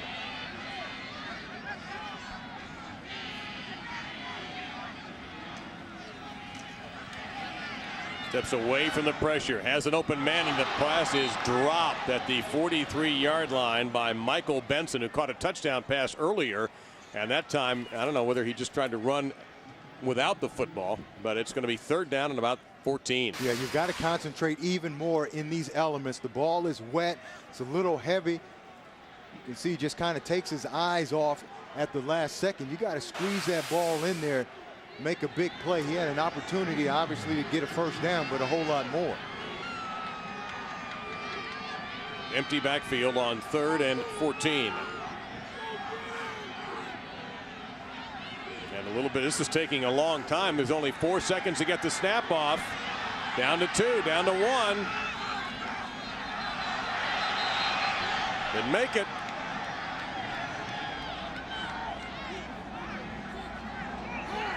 Vallejo game, offense, number 7, 5-yard penalty, third down. Oh, for the days of the huddle. Now, I will say this. Being up here, I can see these coverages pretty easily. JC, you and I, we're sitting here picking them apart. Very easy to recognize. We all can see it. When I was down there looking at this on field level, it's very confusing. I mean, they've got these bodies so close, and we can tell the difference between 8 yards and 15 yards, but down on the field, KJ Black is looking at a lot of different coverages that are very confusing on field level. Now he's looking at 3rd and 18. Well, that's a nice throw. That's going to be a first down with Wheaton. 45, 40, down to the 35-yard line. Great throw under pressure by K.J. Black, and Anthony Wheaton makes the grab. Rico Porch finally makes the tackle, but that's the biggest play from scrimmage of the night so far for Prairie View. And I'm not sure that ball was intended for Wheaton. I think he was trying to throw it to someone else, and you can see, watch Babers, number 13, coming across. I think he might have been looking at Babers, and then Wheaton comes in, but it looks like, you never want to have 2 receivers that close together anyway, Jay, and you can attest to that, but somebody looks like they may have drifted a little too far, but it worked out well for them. Yeah, very poor spacing there. That's what we call the key to having a smooth passing game is having great spacing, guys away from each other so you can widen those throwing lanes.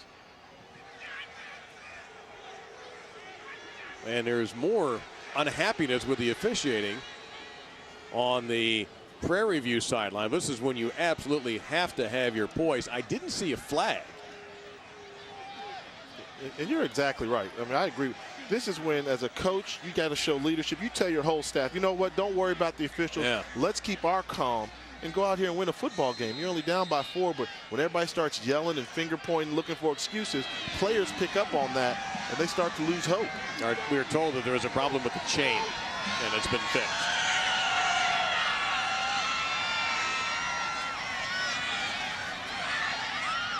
And that's Wheaton again to the 30-yard line. So Anthony Wheaton, a senior from Stafford, Texas, becoming a force on this drive with back-to-back big catches. Clarence Morris on the defense. That's short of the first down. Second and about 4. And that's what they've got to do. They've got to take those short throws not look so far down the field because Alabama A&M obviously is playing coverage, trying to stop the deep throws, take the short one. And Maddox was coming in providing the pressure. That pass incomplete. So here comes a big 3rd down and 4. Clock stop with 11:40 to go. Maddox, number 54, has not picked up a sack, but he's been a force nonetheless.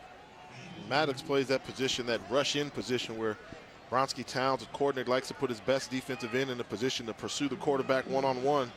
Position I guess a lot of people made famous would know by Robert Mathis. When Robert Mathis was at Alabama A&M his senior year, guess how many sacks he had? 20? 20. Well, you're good. 3rd down and 4. You said the word guess, didn't you?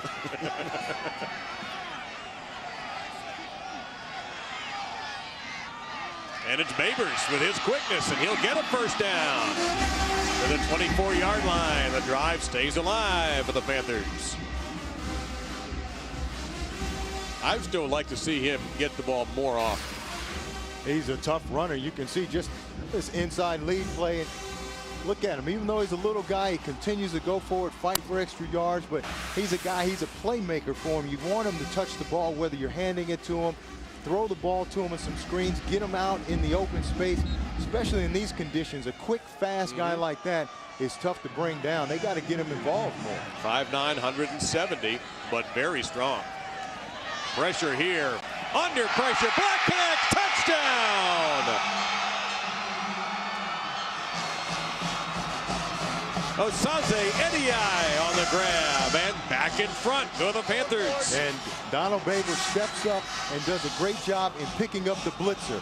And that's when the zero coverage you're bringing in the house, trying to get to the quarterback. Babers at 5'9", 170, does a good job stepping up, picking up a block, gives Black time to throw that ball to Ediai across the middle of the field. Boy, it is easy to see why Black is the SWAC Offensive Player of the Year. 21 touchdown passes this year. I'd be curious to see, did Babers... Oh, PAT is blocked. Hold on a second. If this is returned, it's for 2. It will not be. So now Alabama A&M only needs a field goal. Maurice Thomas came in there to knock that one down. Very interesting there. Well now. Well, let's go back, JC and Jay, and take a look at the TD. I'm interested to see if Babers gotten away or did he stuff the blitz? Yeah, you see him there, he's coming. There. That's all sometimes he's getting away. That's all you've got to do, because that little bump right there allowed KJ Black enough time and Ediai enough time to separate and run that post and make that completion for a touchdown. You don't have to, as you know, you don't have to go step up in there and knock the guy down. Just get in the way. Just give him time. But remember this. And there you can see that Thomas had it. Nobody touched it. Morrison tried to pick it up and do something with it, but it was Thomas who came in from the kicker's left, unblocked. And had that been returned, of course, we would have had a tie. That would have been even more fun. With 11:21 to go, cold. You can see the rain now hitting the bands, hitting the fans that are here. 15 busloads of folks came up from all parts of the South to represent for Prairie View, and Alabama A&M didn't have very far to go. Dead north of here is Huntsville, and they brought quite a few of their fans as well, despite the weather that everybody knew was coming. This rain didn't exactly sneak up on us. We knew about it for a week. And again, if you're just joining us, and not to harp on this too much, but every time Prairie View has put points on the board, the next drive, Alabama A&M has come back. Harris on the kick return. A little bit of a hole opening up, and he'll leap out to the 40-yard line. His helmets come off, and the SWAC Championship now down to 11-21 before somebody takes home an Eddie Robinson trophy. And let's go back to the play that right before the Alabama A&M touchdown. Look at the play clock to the left. There you see Mason. No shoe. They're out of timeouts. The ball is at the 1-yard line. And we thought for a moment he was being tended to by the trainer. Meantime, the coaches are going, you got to get back out there because we don't have anybody to take a snap. That was a close one. As you see the time tick by there, I mean, you know, it gets all the way down to the end, and I think the Prairie View coaches were getting excited. Hey, delay game's coming. Something. I mean, and it ended up being a replay review. The SWAC using replay for the very first time. The clock was stopped right there. A replay happened, and that allowed Alabama A&M to regroup and get their touchdown. That's Tony Green and his best run of the night. Gets it across to the 46-yard line. Green picks up 15 yards. Revuelta in on the stop. Wheel linebacker, they call it here for the Panthers. But that's a first down for Alabama A&M.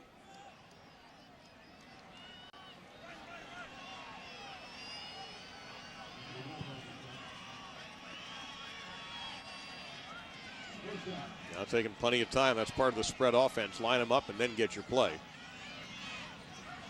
And I don't know if that's how they drew that one up. However, again, Mason, such a good runner, ad-libbed his way for about a 4-yard gain. Revuelta and Spears in on the stop. So much misdirection there. The defense couldn't even keep up with the football. It was a good job of containing. They made sure that both running backs weren't getting outside of the pocket, but the quarterback held on to the football. Mason now over 100 yards rushing. He has 102.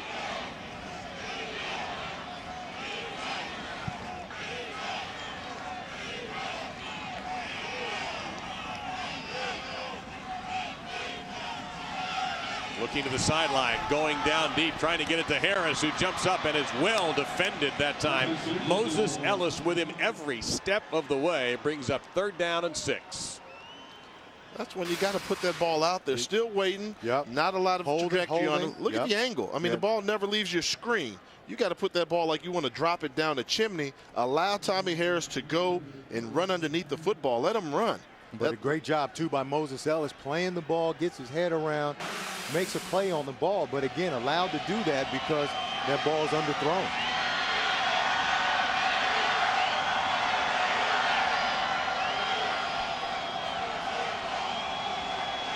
Down to 5 to get the snap off.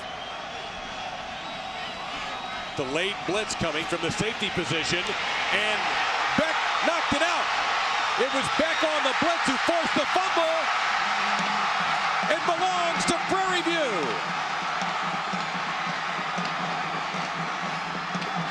That wasn't even a delayed safety blitz. It just took forever to get there. That was a different time zone he came from. Spears winds up with his 2nd fumble recovery of the night. Wow. He got a running start from about 15 yards away and still got there. We'd not be able to find him on our screens here. Here he is. That's him right there on the 30, right around the 30-yard line. And then you'll see him coming up. 12 yards back when the ball snapped. And just jogs. Is able to get through there and knock that ball out, and then Tony Green's not able to hustle over there and get it.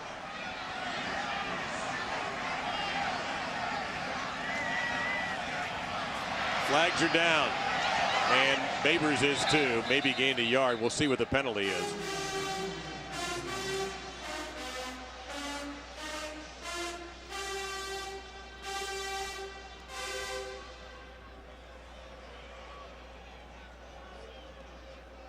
Offside, defense, number 95.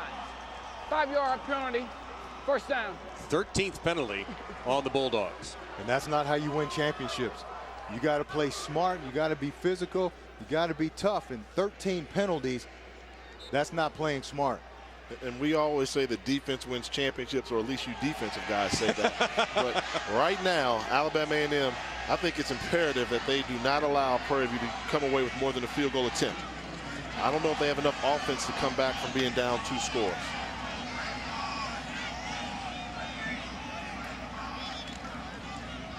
Babers, he was hit right away. That play was snuffed out by Willie Fuller coming in from his linebacker position. No gain, might have even lost a little bit of real estate, so it's going to be 2nd down. Yeah, and they're back to that chess match of playing cover 0 on rundowns and then hoping that Prairie View doesn't throw the ball again, because they've beaten that coverage all day long. But now it's just back to that chess match of, can we run this blitz when they run the ball, tackle them for no loss, or hopefully they don't pass it when you're trying to run blitz them. That's living dangerously, because you got a quarterback in KJ Black who doesn't even know what an interception looks like. Right, and that's what's killed them today. And now they're playing coverage. Black's only had 4 interceptions all season against 21 touchdown passes, counting 2 today. Hit after he throws, but he hung in there and delivered the strike to the 40-yard line. It will not be a first down, but Sean Stevens made a nice catch. Black took a big hit after the throw, but a clean hit. So it sets up an important 3rd down and short. And that's what they haven't been able to do. You're going to see the blitz come from the left side of the screen. When they have blitz, they haven't been able to get to the quarterback consistently, and that's what you have to do. If you're going to bring everybody, somebody's got to win, and nobody's been winning up front. It was Henry Crosby who came in just about a step late. 3rd down and 3.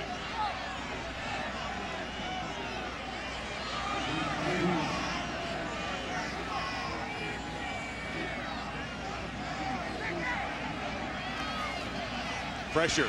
But Black stayed in there and delivers a first down pass. The 35-yard line caught by Brandon Bell.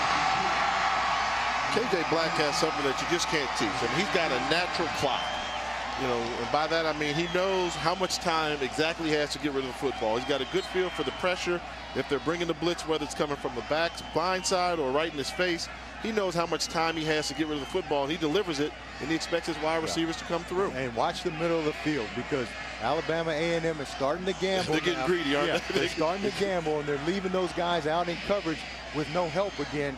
So beware of the middle of the field for Prairie View.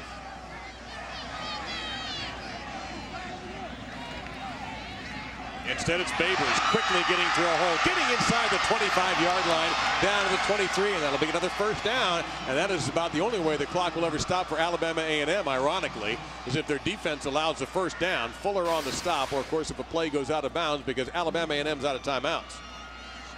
Just a lead. Devin Brown, 40 to fullback. A great job coming in, leading and taking on the linebacker. And then with a guy like Babers, who's tough to see in all that traffic at 5'9", next thing you know, he's at the second level. The other thing I like that KJ Black is doing is he's taking that play clock down to single digits, down to 4 and down to 5, and using his friend, the clock. Babers provides a block on the blitz. Wheaton's wide open. One-on-one for the end zone. He'll score!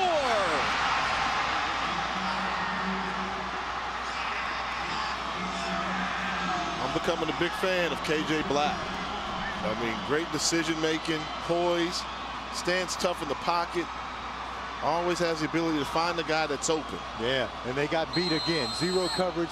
They just ran a rub route, which is a man-to-man route. They picked the guy off. Wheaton's wide open. 22-yard touchdown. The last PAT by Faggard was blocked. This one he chips right through. And that was a big one. It gives Prairie View a 9-point lead. So Alabama A&M pays for their second turnover as Anthony Wheaton takes it in the end zone. Prairie View up by 9. Years of culture and tradition have passed through the hands of those before us. It is now our duty to honor the heritage given to us and uphold it for those next in line. We on top, never underrated. We on top, never underrated. We will take the field, and we will be tomorrow's legends. We are the Southwestern Athletic Conference. And the rain comes down harder, but Prairie View A&M gets closer to the SWAC Championship and the Eddie Robinson Trophy. And this is the 7th different player, Anthony Wheaton, by the way, to score a touchdown today. 5 plays, 53 yards, set up by the fumble recovery. Let's take a look at this little rub here. You'll see Corey Morrison goes right on the hash mark, number 34. He's the nickel back, and what they're going to try and do is he's going to take anything that breaks to the inside, and then the other cornerback goes on the outside. Well, they get a little rub action there with a slot receiver. Did a great job of running, having 2 people to cover him. What do we mean by that? We call it run to be covered. Take a look left side of your screen. He's going to come in right when he tries to make the break. Oh no, there's another wide receiver there.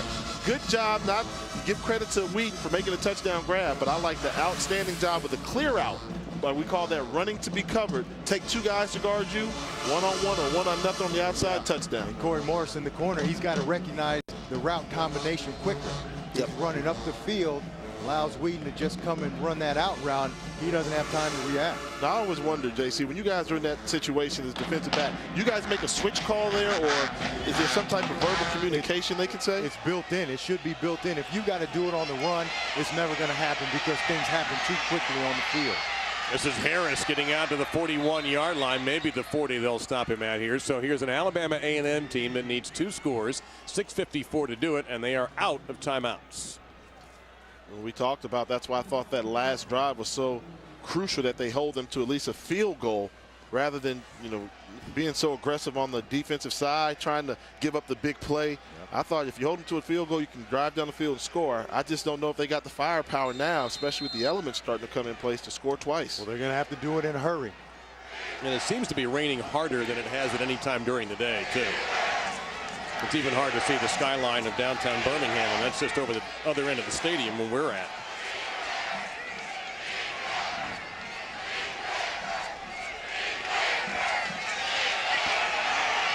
This has always been a good call for Alabama A&M, having Mason hang on to the football. And he got belted down by Anthony Beck, the fine, strong safety, playing his final game as a member of the Panthers. Senior out of Houston. And if you're Prairie View defensively, you're going to keep those safeties deep. Make sure you don't give up anything deep quickly and early. You want to make them have to put 7, 8, 9 plays together in order to score. You don't want to give up anything easy. Allow them to get back in this game. And lots of whistles. Everybody sort of stopped, and then everybody, I can't understand. I thought I heard whistles on the far sideline, on the Prairie View A&M sideline. Clock stop with 6:33 to go.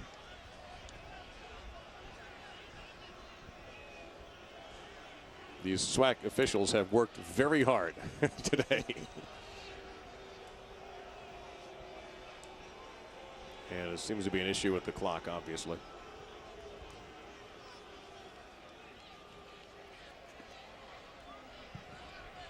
And they've been worked hard, too. Please reset the game clock to 6:39.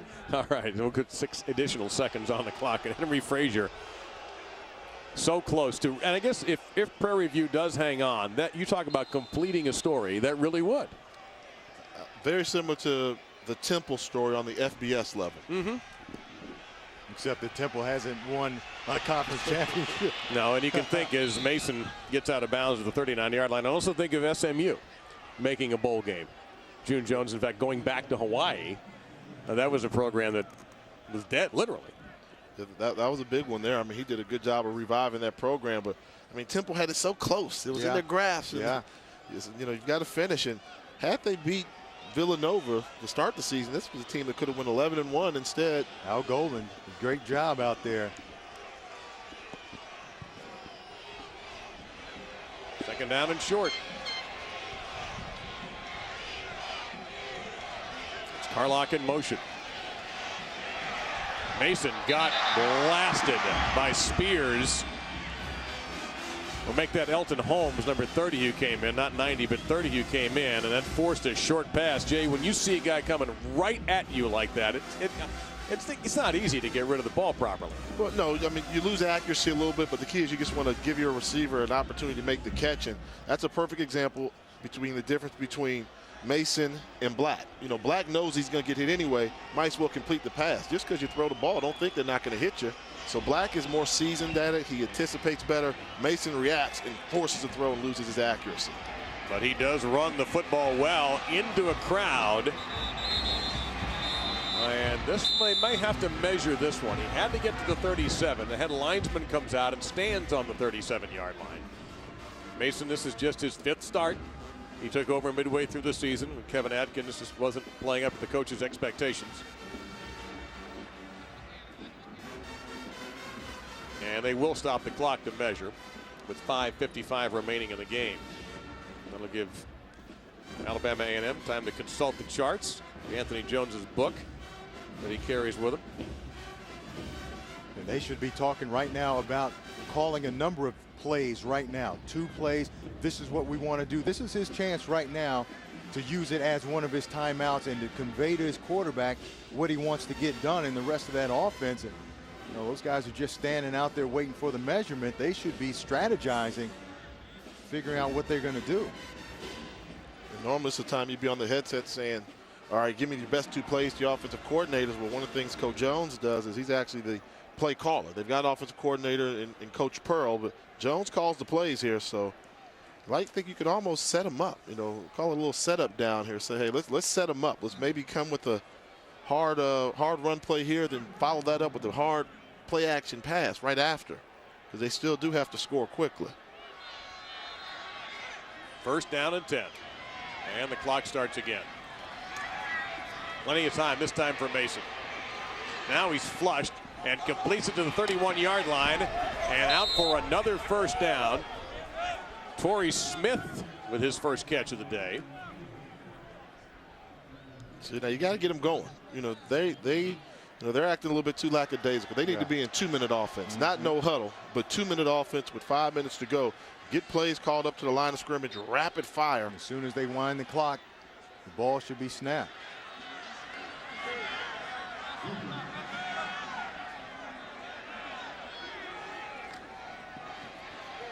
To the middle of the field, a high pass, almost a great catch by Carlock. He laid out all the way for it, but it's going to be incomplete. Second down and 10 coming up. And that lets me know right there, he's not necessarily reading coverages like he should be. You know, when you're going to throw that seam route, you've got to stick it in there. You know, this is not a throw where you put any arch on it. That's got to be a low line drive, laser beam throw to get it in there. And he didn't get that throw in there, so he's thinking he's got more room in the end zone than he does. You got to actually stick that ball right on him. No pressure. Same play. And touchdown. Wow, what a catch by Carlock. Tells you what I know, because he made the exact same throw. Yeah, he did. But what he did this time is he looked the safety off. Looked like he pumped the ball to the left and then came back to the seam on the right. And he almost got set up by that cornerback playing that little, what do they call that, sloth coverage a little bit, where you come off of your guy and you go into the seam. And number 6, Moses Ellis, almost got there. Yeah, he did. But watch him look to the left right there. Just that little bit held back number 2. And now you see him coming back into the screen late. He doesn't have enough time to get back to that seam route. Yeah. And that's the one where, you know, if he's anticipating a little bit, you look hard left and you come back and you stick it to the right. He was very fortunate that Ellis didn't get back in there to make that play. And the replay official has buzzed down. He wants to make sure that Quentin Carlock held on to the ball when he hit the ground. There's our 4th stoppage. Let's take a look.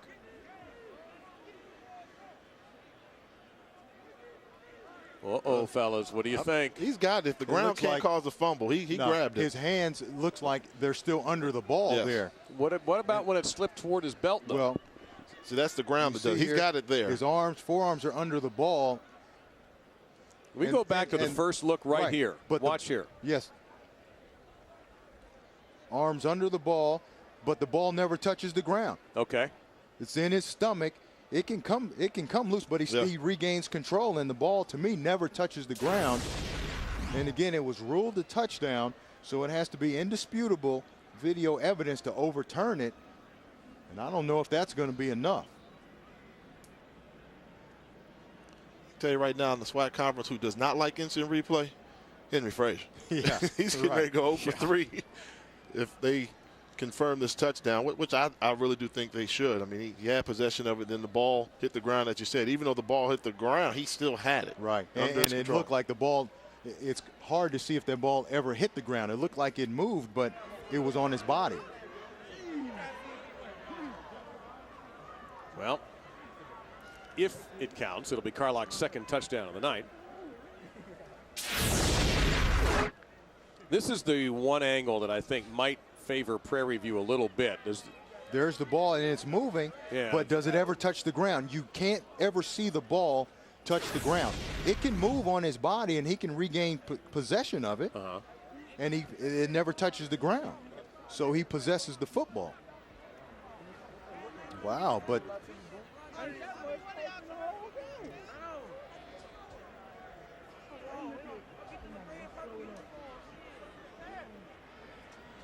if it's overturned, it's going to be 3rd down and 10. And to me now, if he was going out of bounds and the ball moved and his body's out of bounds, well, then the play would be dead. But he's still in the field of play. That's just like if the ball bobbles anywhere else, you can still catch the ball. All right. Anthony Johnson, the most watched man in the stadium right now. After further review, the receiver didn't maintain possession of the ball. The ball, he fell to the ground. It will be third down at the 23-yard line. Alabama A&M. All right. So take the 6 off the board. It remains 30-21. Well, it was indisputable to somebody. That's for sure. Well, this is where I thought that Alabama A&M might have been in trouble when that ball squirted toward his pants instead of hanging into his hands. You quiet, Jay. Yeah, I mean, I'm like what you said. There was nothing, indisputable about that. When it was called a touchdown on the field, it should have remained a touchdown, I believe. And I'm just saying, if a receiver's got his hands underneath the ball, when he hits the ground, if the ball moves a little bit, I mean, Mother Nature's not going to lose. The ball's going to move naturally. To me, I never saw the ball clearly touch the ground. Well, it's not nice to fool with Mother Nature, you know that. All right, let's take another look here, because this is a huge play, obviously. We've zoomed in extra specially. Extra special. And, arms. They may have got that one right, man. We might have to agree to disagree on with that zoom. That zoom is something else. I agree now with the zoom. Sliding grab made, and that should be a first down. That's a terrific catch by Thomas Harris. And based on where one of the officials is standing, he did get enough for the first down by a couple of feet.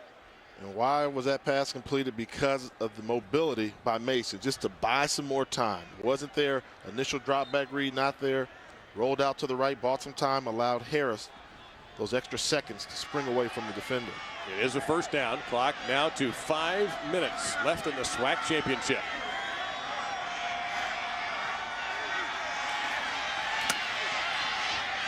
Mason's got a lot of room to his left if he wants. He'll go to the back of the end zone. And in Canada, that's a touchdown, but not in Birmingham. So it's going to be second down and 10. Prairie View's dropping so many guys deep in coverage. If it's not there right away, there's a lot of room for Mason to run the ball. He's doing a good job of trying to find the guys down the field, but he can't take away his biggest asset, and that's creating with his legs. And if there's opportunity to run the ball, gain positive yards, he needs to do that. Pressure coming from his left, and he'll throw it away toward the cheerleaders. Third down and 10. With these deep safeties by Prairie View A&M, I think they're wide open to some type of middle screen. Slide in one of those wide receivers. The defensive line is trying to get to the quarterback with the 4-man rush. If they can get somebody in the middle of the field, just similar to where Tommy Harris caught that last pass, it's wide open. Linebackers are dropping deep, and the safeties are deep. If you do not get the first down here, do you kick the field goal, knowing that you have to score twice, or try to kick a field goal? You got to score twice to win? Absolutely. You got to kick the field goal here. Ooh, and then depends. What if you 4th and 1? I think you go. Well, I mean, depending on the situation, of course. But I think they don't get the first down and not close to it. You've got to kick the field goal. They better get the snap off. And they managed to avoid the delay of game penalty. And Mason has been so good at running out of trouble. He ran into it that time and was dumped at the 16-yard line. Devin Boyd got him. And here does come Jeremy Lyceum and the field goal team. It'll be about a 33-yarder. That made it a no-brainer decision for the coaching staff.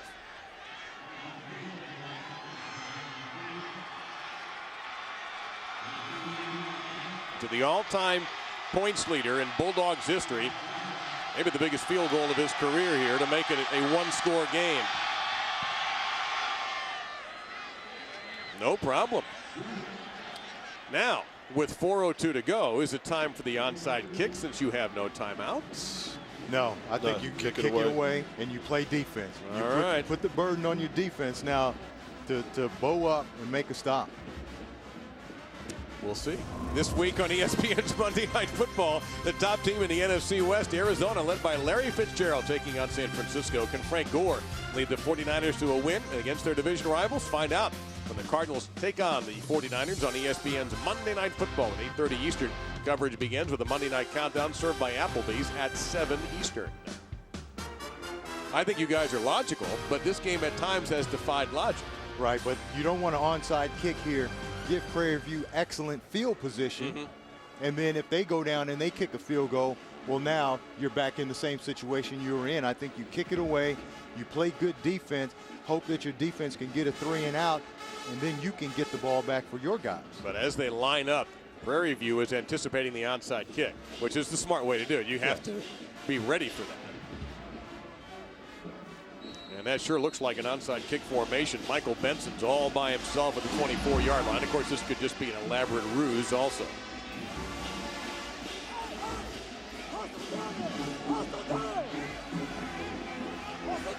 And the answer is, it's a deep kick to Benson at the 12.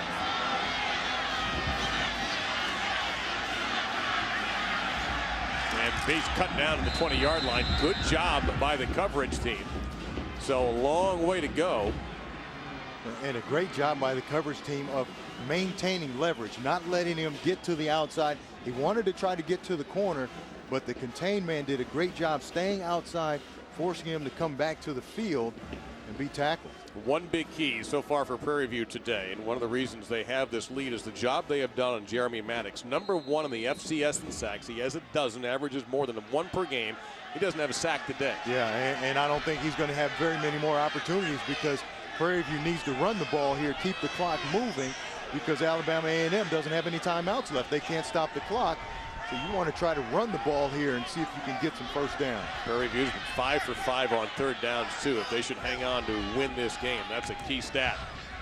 Right now they've got to watch Babers. They got to find him, and they do here. He only gets 1 yard. Again, the Bulldogs cannot stop the clock. We mentioned Maddox, guys. Let's not forget that Jermaine Bluford, the starting right tackle, got kicked out of the game in the first quarter for a flagrant foul, basically, a chop block after the play was over. So James Blanton, who had been a starter, and Jay, when you talked to Henry Frazier, he said, look, it's going to be up to a guy who's played for me before.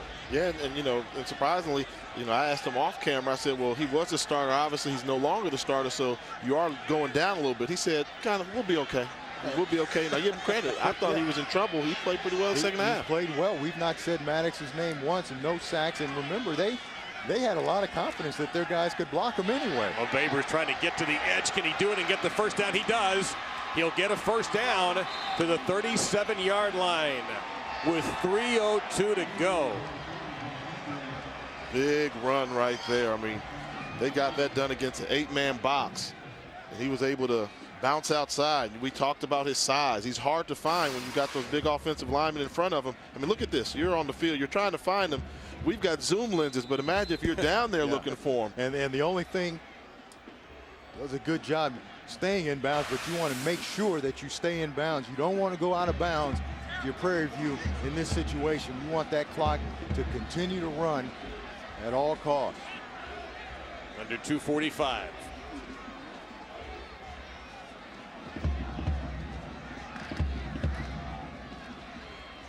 Just playing it straight, couple of yards there, nothing fancy. Nothing the Bulldogs can do about it. Nope. Prairie View, take your time, use all the play clock. If they can get another first down, this game is over. All because they went through 3 timeouts in the 3rd quarter. Yeah. And with all that time waiting for plays, too, coming in from the sidelines in a couple of cases, that's what surprises me. We're down to 2 minutes now.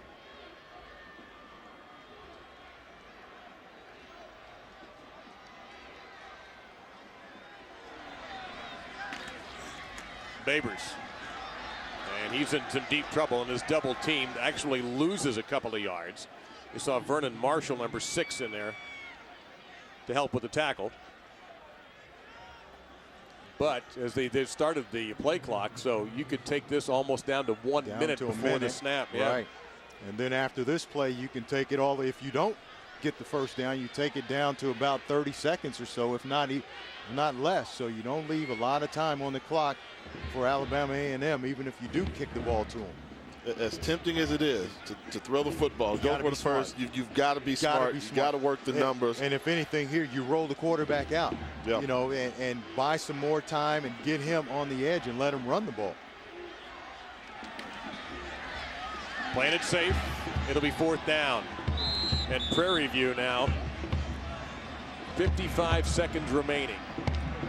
They have not won a SWAC championship since 1964.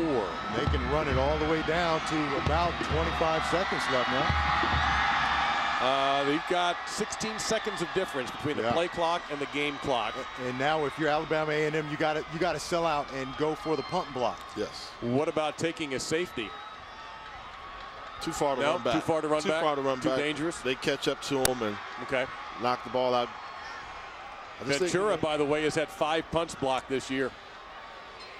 Well, it'll come down to this. You can win a championship if you can get a punt away pretty much. And so 16 seconds, or actually 15. I think it should be 16 on the play clock. Or the game clock, pardon me. The play clock was stopped. That's the last timeout available in this game.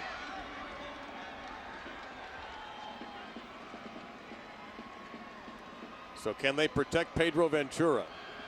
And what you tell your punter right here is you just catch it and kick it. One step, get that ball away. It doesn't matter how far it is. Just get that ball out of there. The snap catch, and remember, it's been raining, it's wet, it's cold, so it's not as easy as it sounds.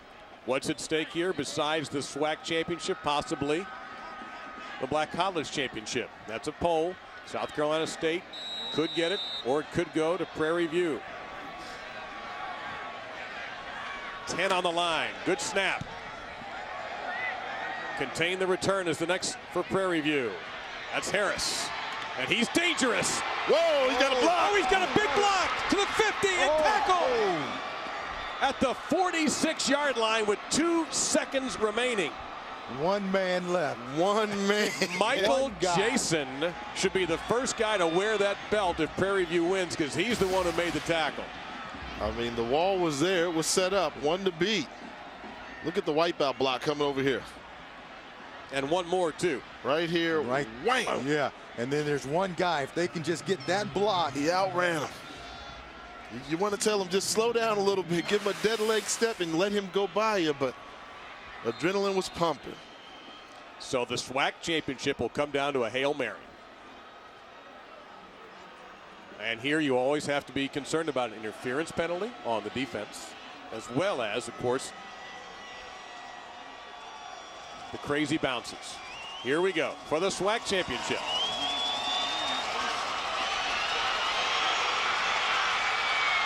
Everything he has into one last throw. It's going to be short of the end zone, and Prairie View has won their first championship since 1964. The turnaround is complete.